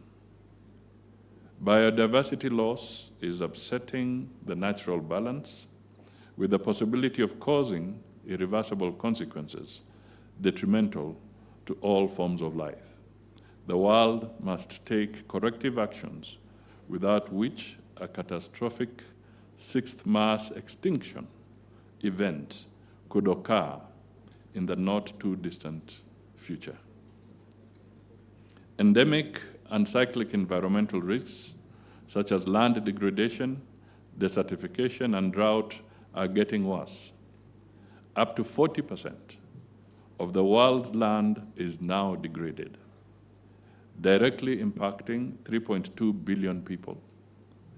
Droughts have increased in frequency and intensity by 29% since 2000. It is projected that by 2050, 3/4 of the global population could be affected by meteorological, agricultural, and hydrological and socioeconomic droughts. The world should raise its ambition and accelerate restoration of degraded lands to achieve land degradation neutrality by 2030. We should restore soil health and scale up nature-positive food production. This is more important for our continent, where agriculture continues to be the backbone and the command factor of most African economies. The world needs suitable policy options for land restoration, drought resilience, and green transition through people-centered approaches that address all facets of drought issues. The global community should develop a drought protocol to complement climate and biodiversity solutions. Pollution and wastes remain a serious problem. An estimated 7 billion tons of plastic waste is circulating in the environment, yet the world continues to produce over 460 million metric tons of plastics each year. Under a business-as-usual scenario, this is projected to generate plastic waste of between 23 to 37 million metric tons by 2040. I recognize the ongoing efforts and the Intergovernmental Negotiating Committee established by UNEA Resolution 514 to develop an international legally binding instrument to end plastic pollution, including in the marine environment. There is no doubt that the global community has recognized this ballooning challenge and is undertaking various actions to promote circularity and, in some cases, ban of single-use plastics like we have done in Kenya. I urge all of us to work together to galvanize sufficient momentum needed to achieve consensus on the most sensitive issues. Ladies and gentlemen, environmental challenges continue to pose dire consequences on life and sustainable development. They deter sustainable economic growth and development. The various environmental conferences held last year and many more scheduled this year underscore the global interests and desire to address these challenges in an effective and timely manner. There is urgent need to continue mobilizing all stakeholders to address climate change, biodiversity loss, land degradation, desertification, and drought, as well as to end plastic pollution. Some of the significant challenges include weak political, economic interests that override social and environmental protection, technological limitations, and unstable international cooperation informed by geopolitical and geoeconomic tensions, as well as differing national interests.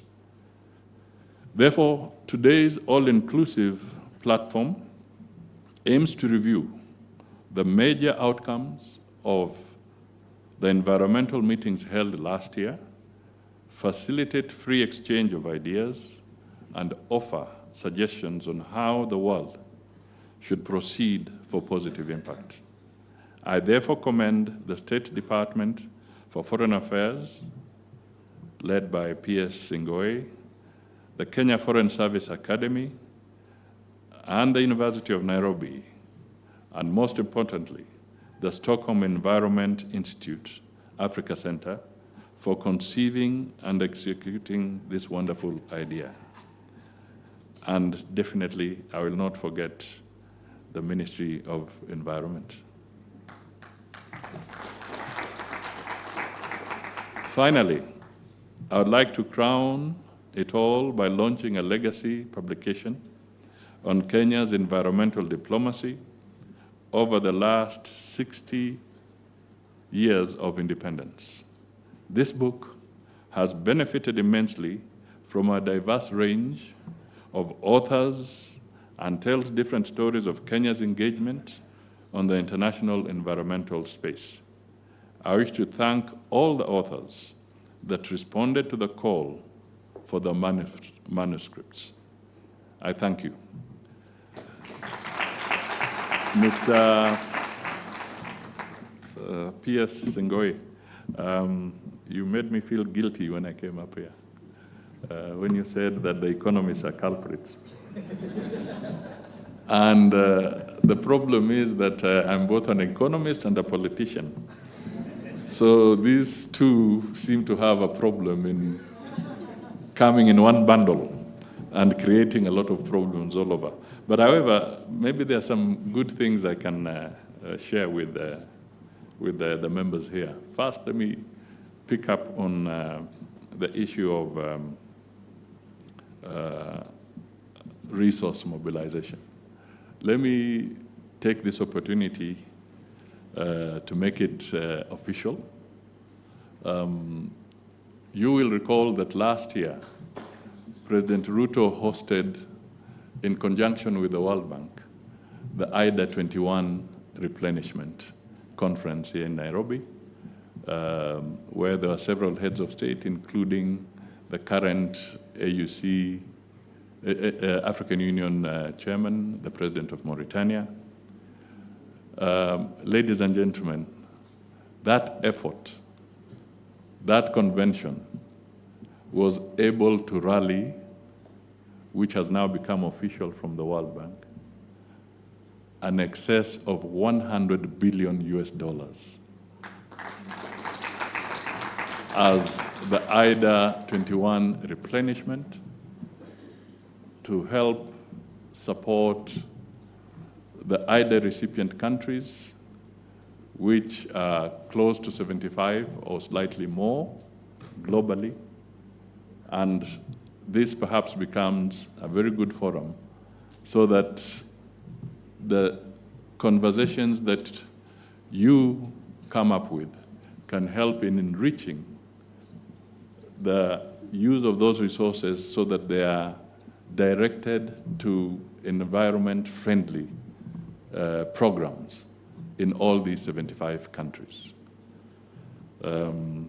I think that is a very, very significant development. And I would really want to urge all of us to see the significance of having a very robust diplomatic initiative and engagement with other countries, because it is through that kind of arrangement that Kenya's leadership, in conjunction with other partners and friendly countries, have able to rally the global community to raise these resources. That is a very significant development. The other thing that I may want to perhaps just flag again very briefly is that as we talk of the environmental diplomacy, I also want to let this audience know that formally the Cabinet of Kenya has now approved the sessional paper on diplomacy and given the go-ahead for it to be tabled in Parliament, which will happen next week when Parliament reopens, so that it goes through the first reading, and then it will be available for further conversation and debate by a wider cross-section of the Kenyan people and our partners. This time, we are making it clear that diplomacy is not an exclusive club. We want diplomacy mashinani. We want the people to understand what is our policy across various issues, and we want them to engage so that it is no longer a mystery that diplomats are seen carrying a briefcase into a plane, and then they are seen coming back and they assumed that they were just having a cocktail somewhere. Let us share in reality what is all this diplomacy about.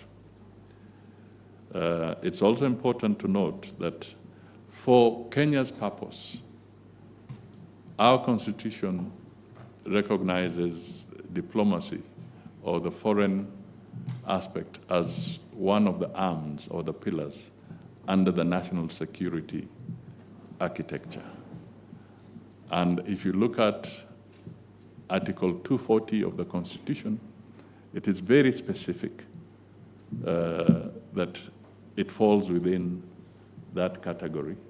So Cabinet has also corrected an anomaly which has been lingering for a long time, because for some reason the foreign agenda was being regarded as just a normal administrative affair. And now it sits with clarity in accordance with the Constitution where it should have been for a very long time. So I thought this comes to you so that even within the framework of debates, we now fall within the security sector working group for planning purposes. So that is what I wanted to tell you. But there are other good things that we can do, and I want us to do together. I saw Joe Ageo here. I don't know whether he's still within the room somewhere. Yeah, and I was just talking about as we reflect on the demise of the Aga Khan, and we express our condolences to the Ismailia community and to his family as well. One of the things that the Aga Khan was pushing for was to partner with the county government of Nairobi so that they can preserve, protect, and make the city park more friendly the way Karura Forest has been made through partnership with other people. Perhaps as a befitting tribute, as you could have this conversation around the environment, this is something that can be advanced so that we can live on positive ideas that were mooted but were not executed. We still have an opportunity to carry that forward. And perhaps this is a very good moment so that Joe Ageo can help in rallying this message through his media house to galvanize support for this very, very noble cause to improve one of our very, very good parks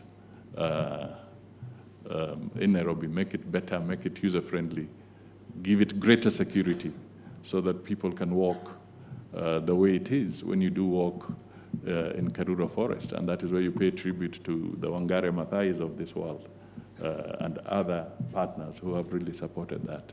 We also want to see protection of the Ngong forests and other areas, our national park.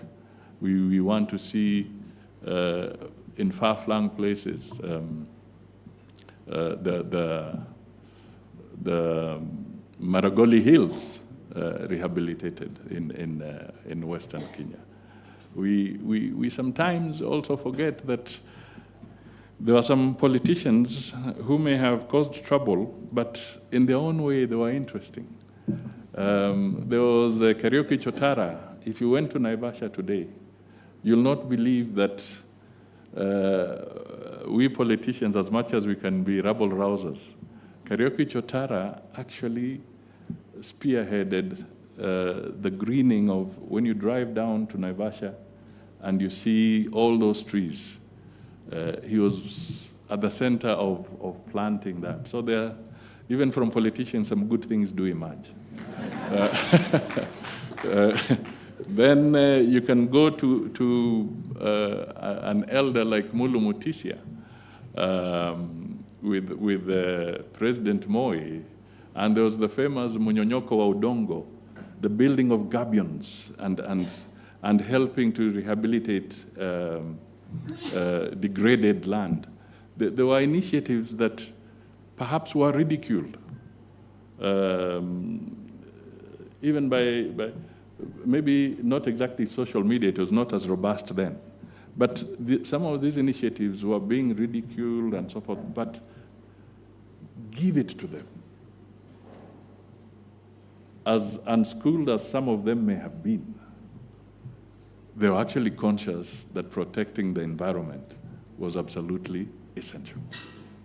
And we need to go take a step back and pick up from some of these areas and make sure that we really protect our environment. So ladies and gentlemen, thank you for allowing me to be here to make a few remarks, and I wish you success as you deliberate on this very important issue. Thank you.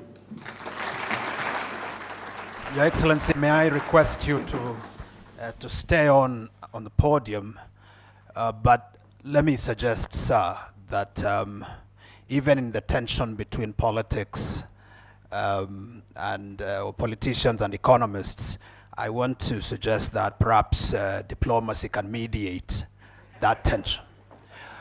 Your Excellencies, we've entered a critical juncture, and because you've already given an endorsement to this, our inaugural publication that celebrates Kenya's 60 years in environmental diplomacy, Your Excellency, there's just a small ceremony that I invite you to lead us in, the ceremony of unveiling the dummy, even though the actual publications are in the room and will be circulated to all of us. Your Excellency, I must say that this publication would not have been possible without the generous support of the Stockholm Environmental Institute, and I want to acknowledge the work and the leadership of Dr. Osano and the Embassy of Sweden, with whom we have worked very, very closely. We look forward to working with them in the future. May I therefore invite Your Excellency to launch this publication. Let's put our hands together. Just press. 10, 9, 8, 7, 6, 5, 4, 3, 2, 1, 0. Oh, wow. All right. Put our hands together.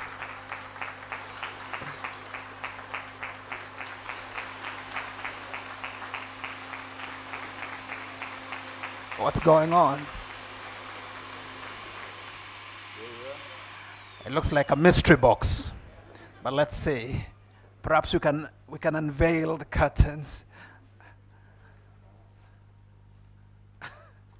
You want this to be rolled forward or something? Yeah, maybe you just hold it. All right, there you go. There you go. Thank you very much. Thank you very much.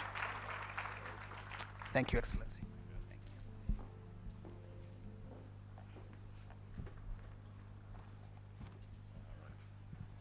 Thank you, sir. Thank you. Well, that marks the end of the first session, the high-level opening of this important seminar on the environment. It is now my pleasure to welcome the moderator to take it up from there. Thank you very much. Joel.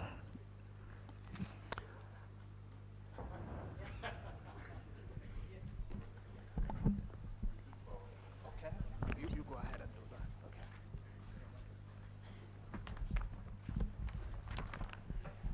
Thank you very much. Did you mean to clap? What was that?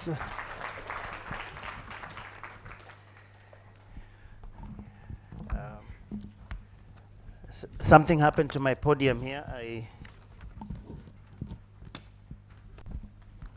Did anyone see what happened to it?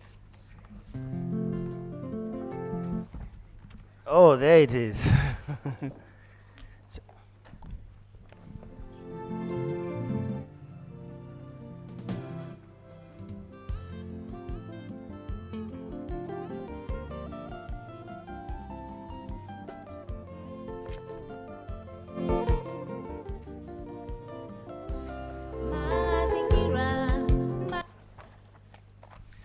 All right, ladies and gentlemen, just one more thing. I think Dr. Singoe had promised earlier that we would have the message from the Chancellor of this university, Professor Verkohen.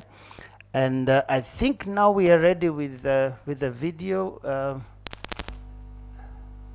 If it can just roll, and after that we'll have a photo session. So the Honorable PCS will be staying with us just a little bit so that we can have a photo session. But in the meantime, please do let me know when the video can roll. So I'll be asking the following people just after the video plays to come up here in that photo session: the Principal Secretary, State Department for Diaspora Affairs, the Principal Secretary, State Department for Environment and Climate Change, the Dean of the Diplomatic Corps, the Director General of UNON, the Vice Chancellor or her representative, and that would include the Chair of the University Council, Professor Amukoa Nangwe. I saw him there. The Director General, Political and Diplomatic Affairs, Lateral Affairs Directorate. This is a Ministry of Foreign Affairs. The Chair of the Council of the Foreign Affairs Academy, Service Academy, sorry, and the Acting Director, the Regional Representative for the UN Habitat, the Ambassadors of Azerbaijan, Colombia, France, Namibia, Oman, Jordan, the Deputy Permanent Representative, Korea and Morocco, and the Africa Director, Stockholm Environment. We get the message from the Chancellor. We'll request the Honorable PCS to come back here and the people I mentioned. Your Excellencies, the world is on fire. The rules of the game are changing as we speak. We're facing a climate crisis, a debt crisis, wars in several continents, global cooperation, and life support. And yet, in all this chaos, we have right before our eyes the greatest economic opportunity of our times. Why? Because in a united world, artificial intelligence and innovation will launch us into the future.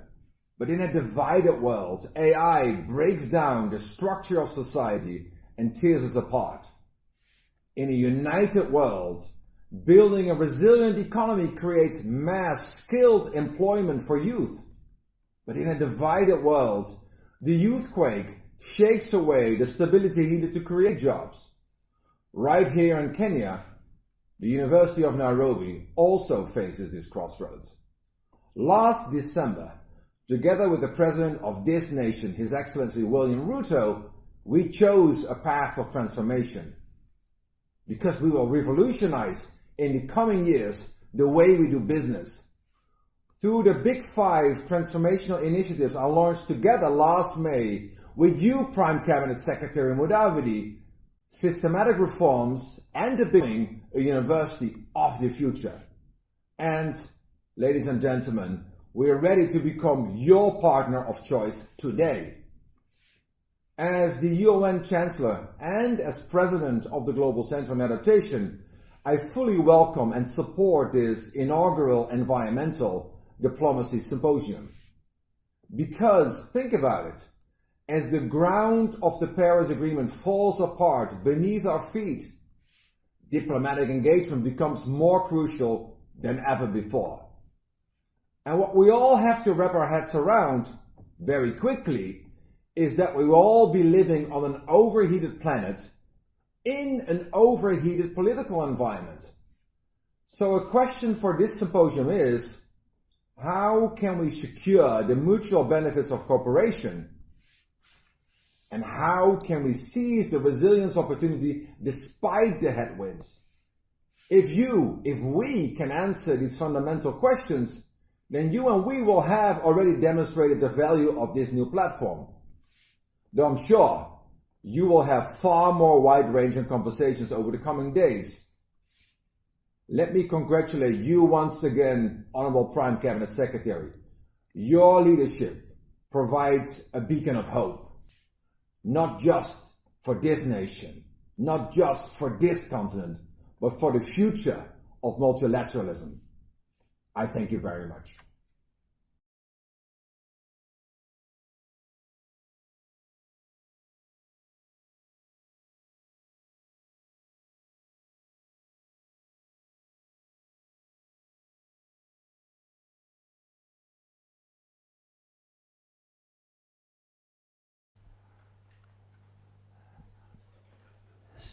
Yeah, we can move this one so that we have space here. Thank you. So the people I mentioned, if we can just come up. Thank you very much.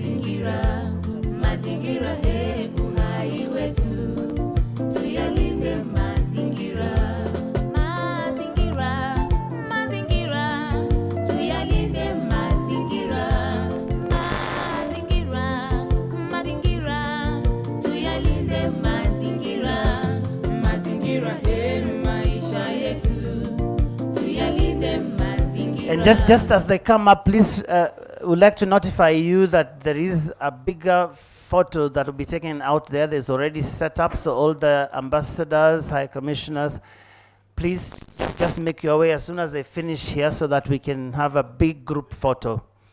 All right.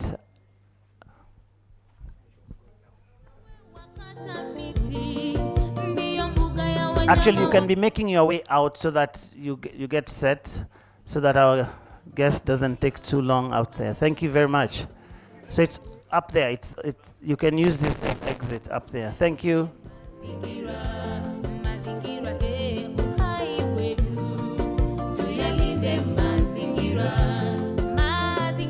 So there is a photo session outside there, and this will be a bigger photo. Please make your way outside. There is a setup that is already up there.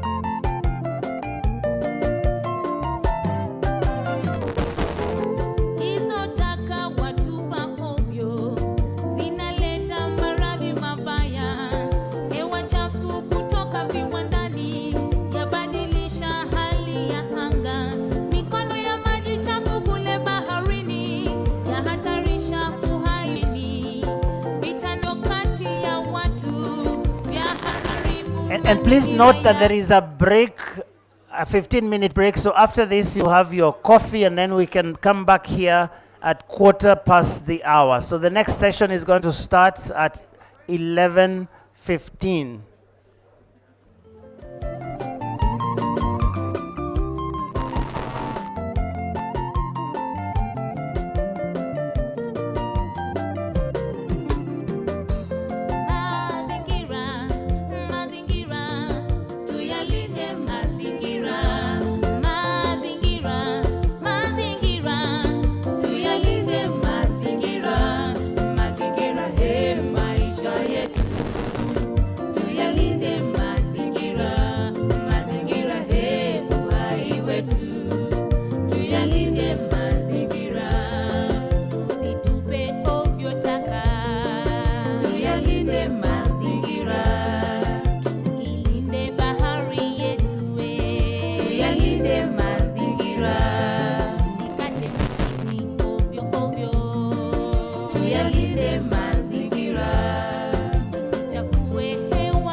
stay.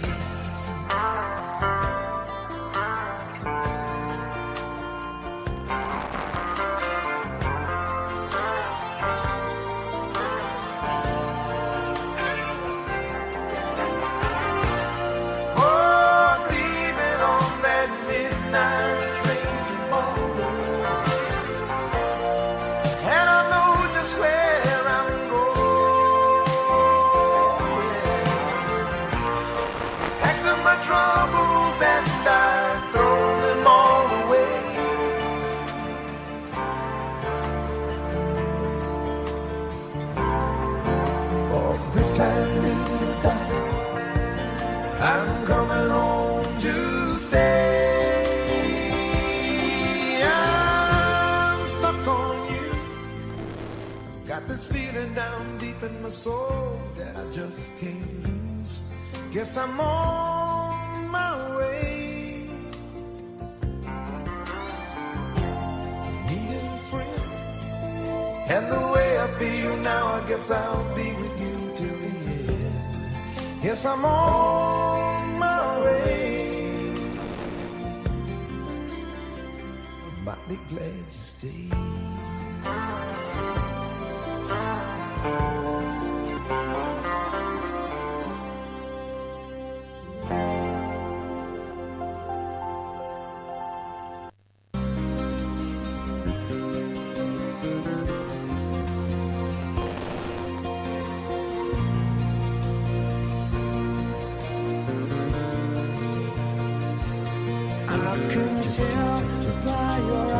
Just 1 2 check check check check check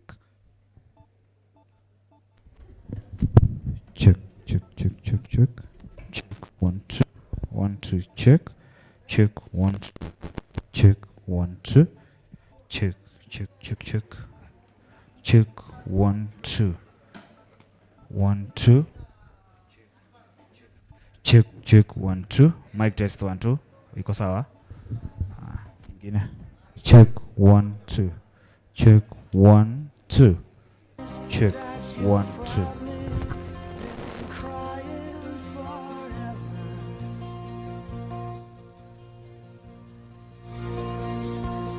And the stars in the sky don't mean nothing to you.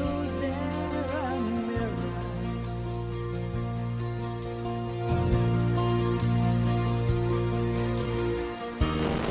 I don't wanna talk about it, how you broke my heart.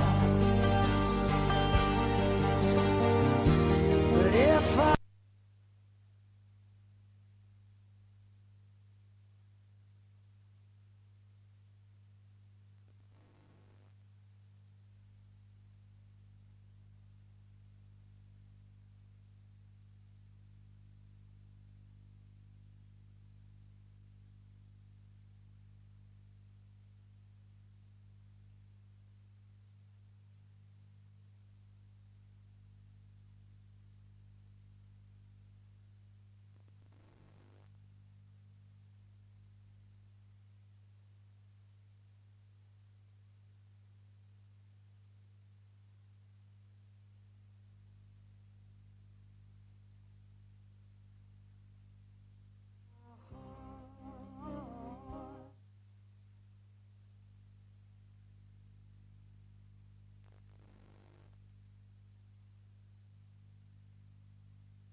hide the colors on for the tears, black for the nights, feel stars in the sky don't mean nothing to you.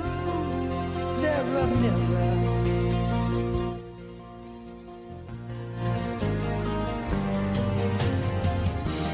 I don't wanna talk about it, how you broke my heart.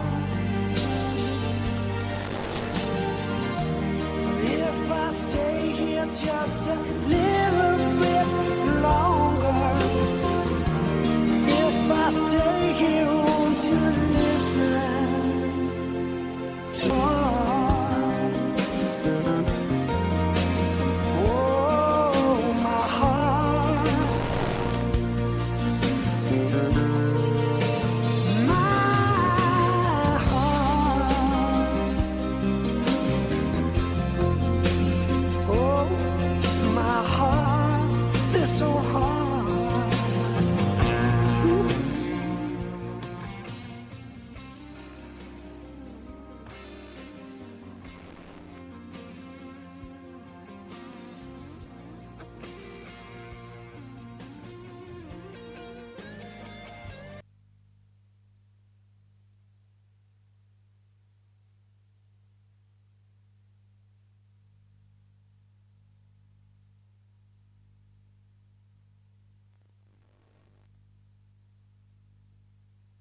tuyalinde mazingira, mazingira he uhai wetu, tuyalinde mazingira, mazingira, mazingira, tuyalinde mazingira, mazingira, mazingira, tuyalinde mazingira, mazingira he maisha yetu, tuyalinde mazingira, mazingira he uhai wetu, tuyalinde mazingira. Mbona wewe wakata miti, miti yazuia mmomonyoko? Mbona wewe wakata miti, miti hiyo yaleta mvua? Kwa nini wewe wakata miti? Ndiyo mbuga ya wanyama wa pori. Ona sasa wakata miti, miti hiyo yatupa hewa safi. Mazingira he maisha yetu, tuyalinde mazingira, mazingira he uhai wetu, tuyalinde mazingira, mazingira, mazingira, tuyalinde mazingira, mazingira, mazingira, tuyalinde mazingira, mazingira he maisha yetu, tuyalinde mazingira, mazingira he uhai wetu, tuyalinde mazingira.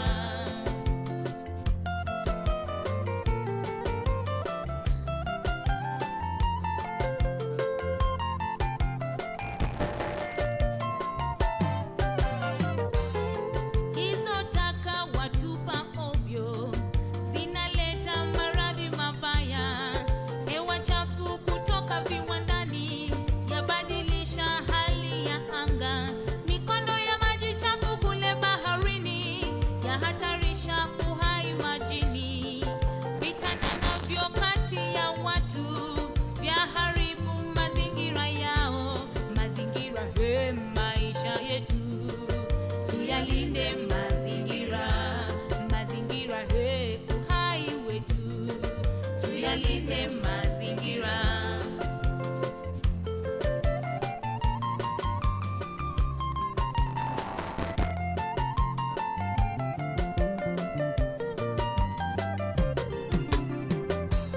Mazingira, mazingira, tuyalinde mazingira, mazingira, mazingira, tuyalinde mazingira, mazingira he maisha yetu, tuyalinde mazingira, mazingira he uhai wetu, tuyalinde mazingira.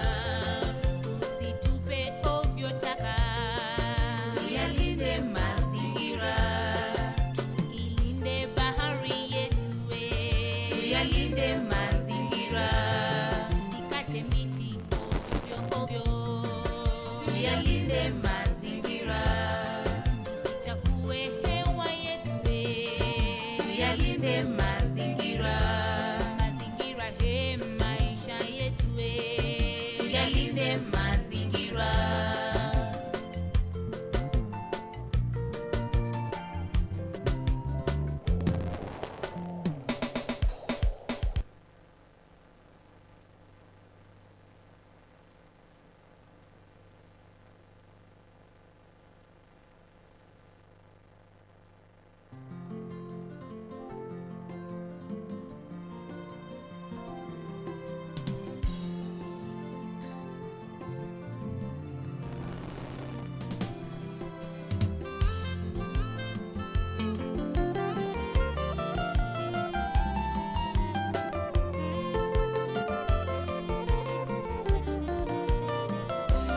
Mazingira, mazingira, tuyalinde mazingira, mazingira, mazingira, tuyalinde mazingira, mazingira he maisha yetu, tuyalinde mazingira, mazingira he uhai wetu, tuyalinde mazingira, mazingira, mazingira, tuyalinde mazingira, mazingira, mazingira,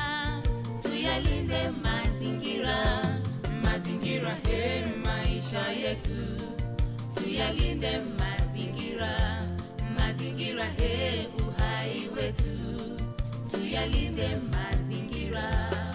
Mbona wewe wakata miti, miti yazuia mmomonyoko?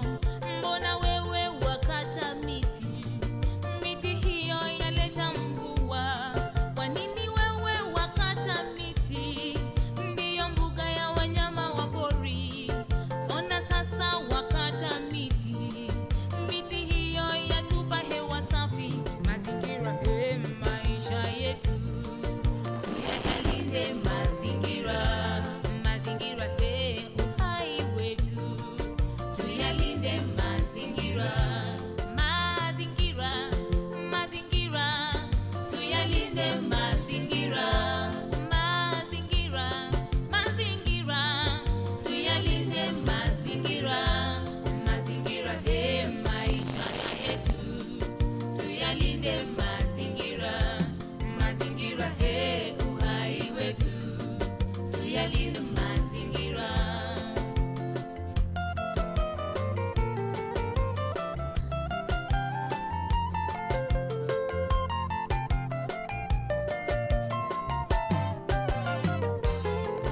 Hizo taka watupa ovyo, zinaleta maradhi mabaya.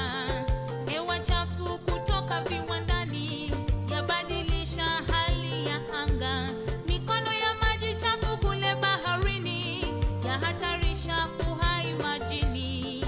Vita navyo kati ya watu vyaharibu mazingira yao, mazingira he maisha yetu, tuyalinde mazingira, mazingira he uhai wetu, tuyalinde mazingira.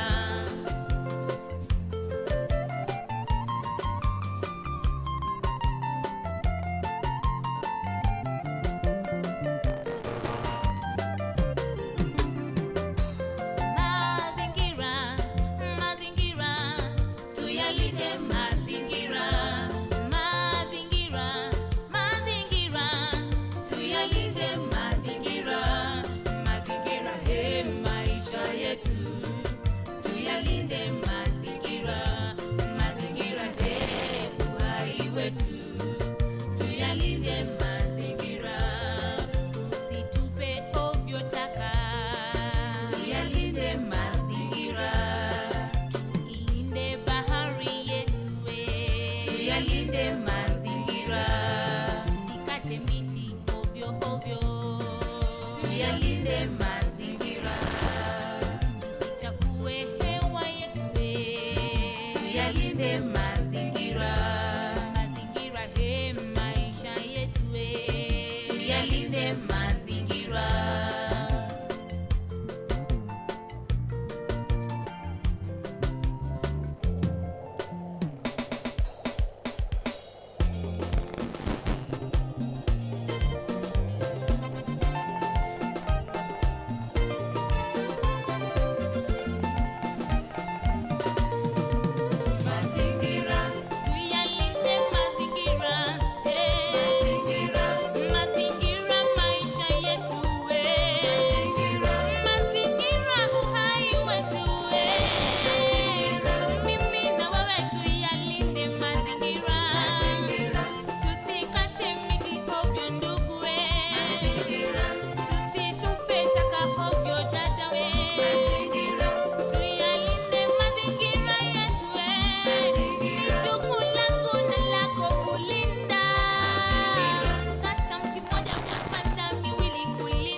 Hello.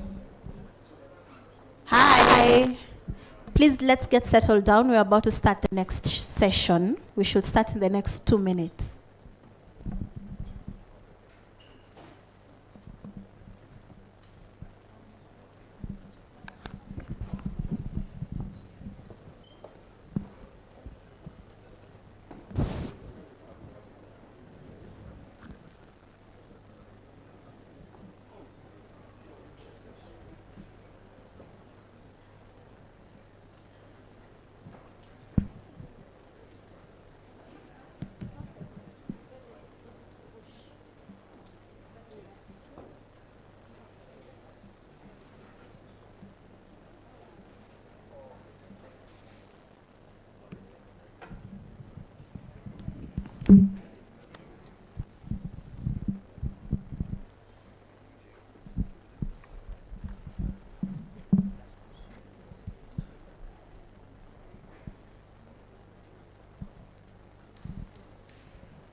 Ladies and gentlemen, we are running a bit behind on time, so we're going to move fast in the next session to try and catch up with time. In this next session, we're going to hear a bit of presentations. When Joe introduced this session, he talked about the environmental meetings that happened last year. Last year was a very big year for the environment, with 3 COPs back to back, many things happening in that area. So we're going to hear what were the outcomes of what happened in those sessions, and when those sessions sit next, where will they be picking up from?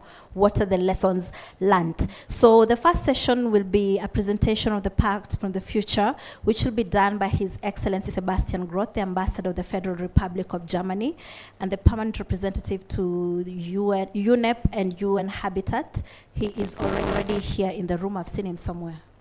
Oh yeah, he's here. He's already here in the room. Sir, you need the screen? You're making a presentation with the screen? Oh, you know, okay. Please come on up. Please come on up. Okay.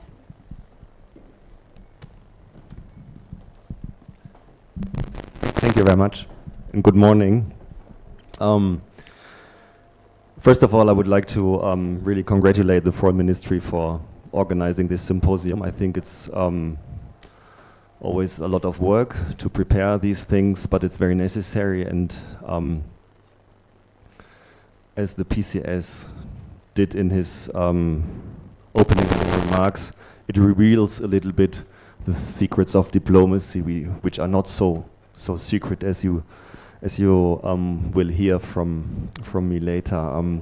So I would like to welcome all the colleagues from the Kenyan Foreign Ministry, Climate Advisor Ali, and all my good friends from the embassies. I was invited to talk about the UN Pact for the Future, which was a document that was endorsed during the last General Assembly in September in New York, coming out of an initiative from the General Secretary to give a new stabilizing framework for the future of multilateralism in a time where I think at this point we agree the idea of multilateralism and international cooperation is becoming very much under pressure. And his idea was to do a stock taking of the main points, like reform of the international financial institutions, reform of global governments, reform of the peace and security system, digital sphere, youth, and science, and come up with very concrete recommendations. And this document was then endorsed and with a set of 56 very concrete recommendations. And Germany led, together with Namibia, this process in New York. So I think we also have a representative from Namibia here, and he will also present his perspective. It was a very long and sometimes difficult process. It ran for 2 years. And at the very end, there was also still the risk that it will not be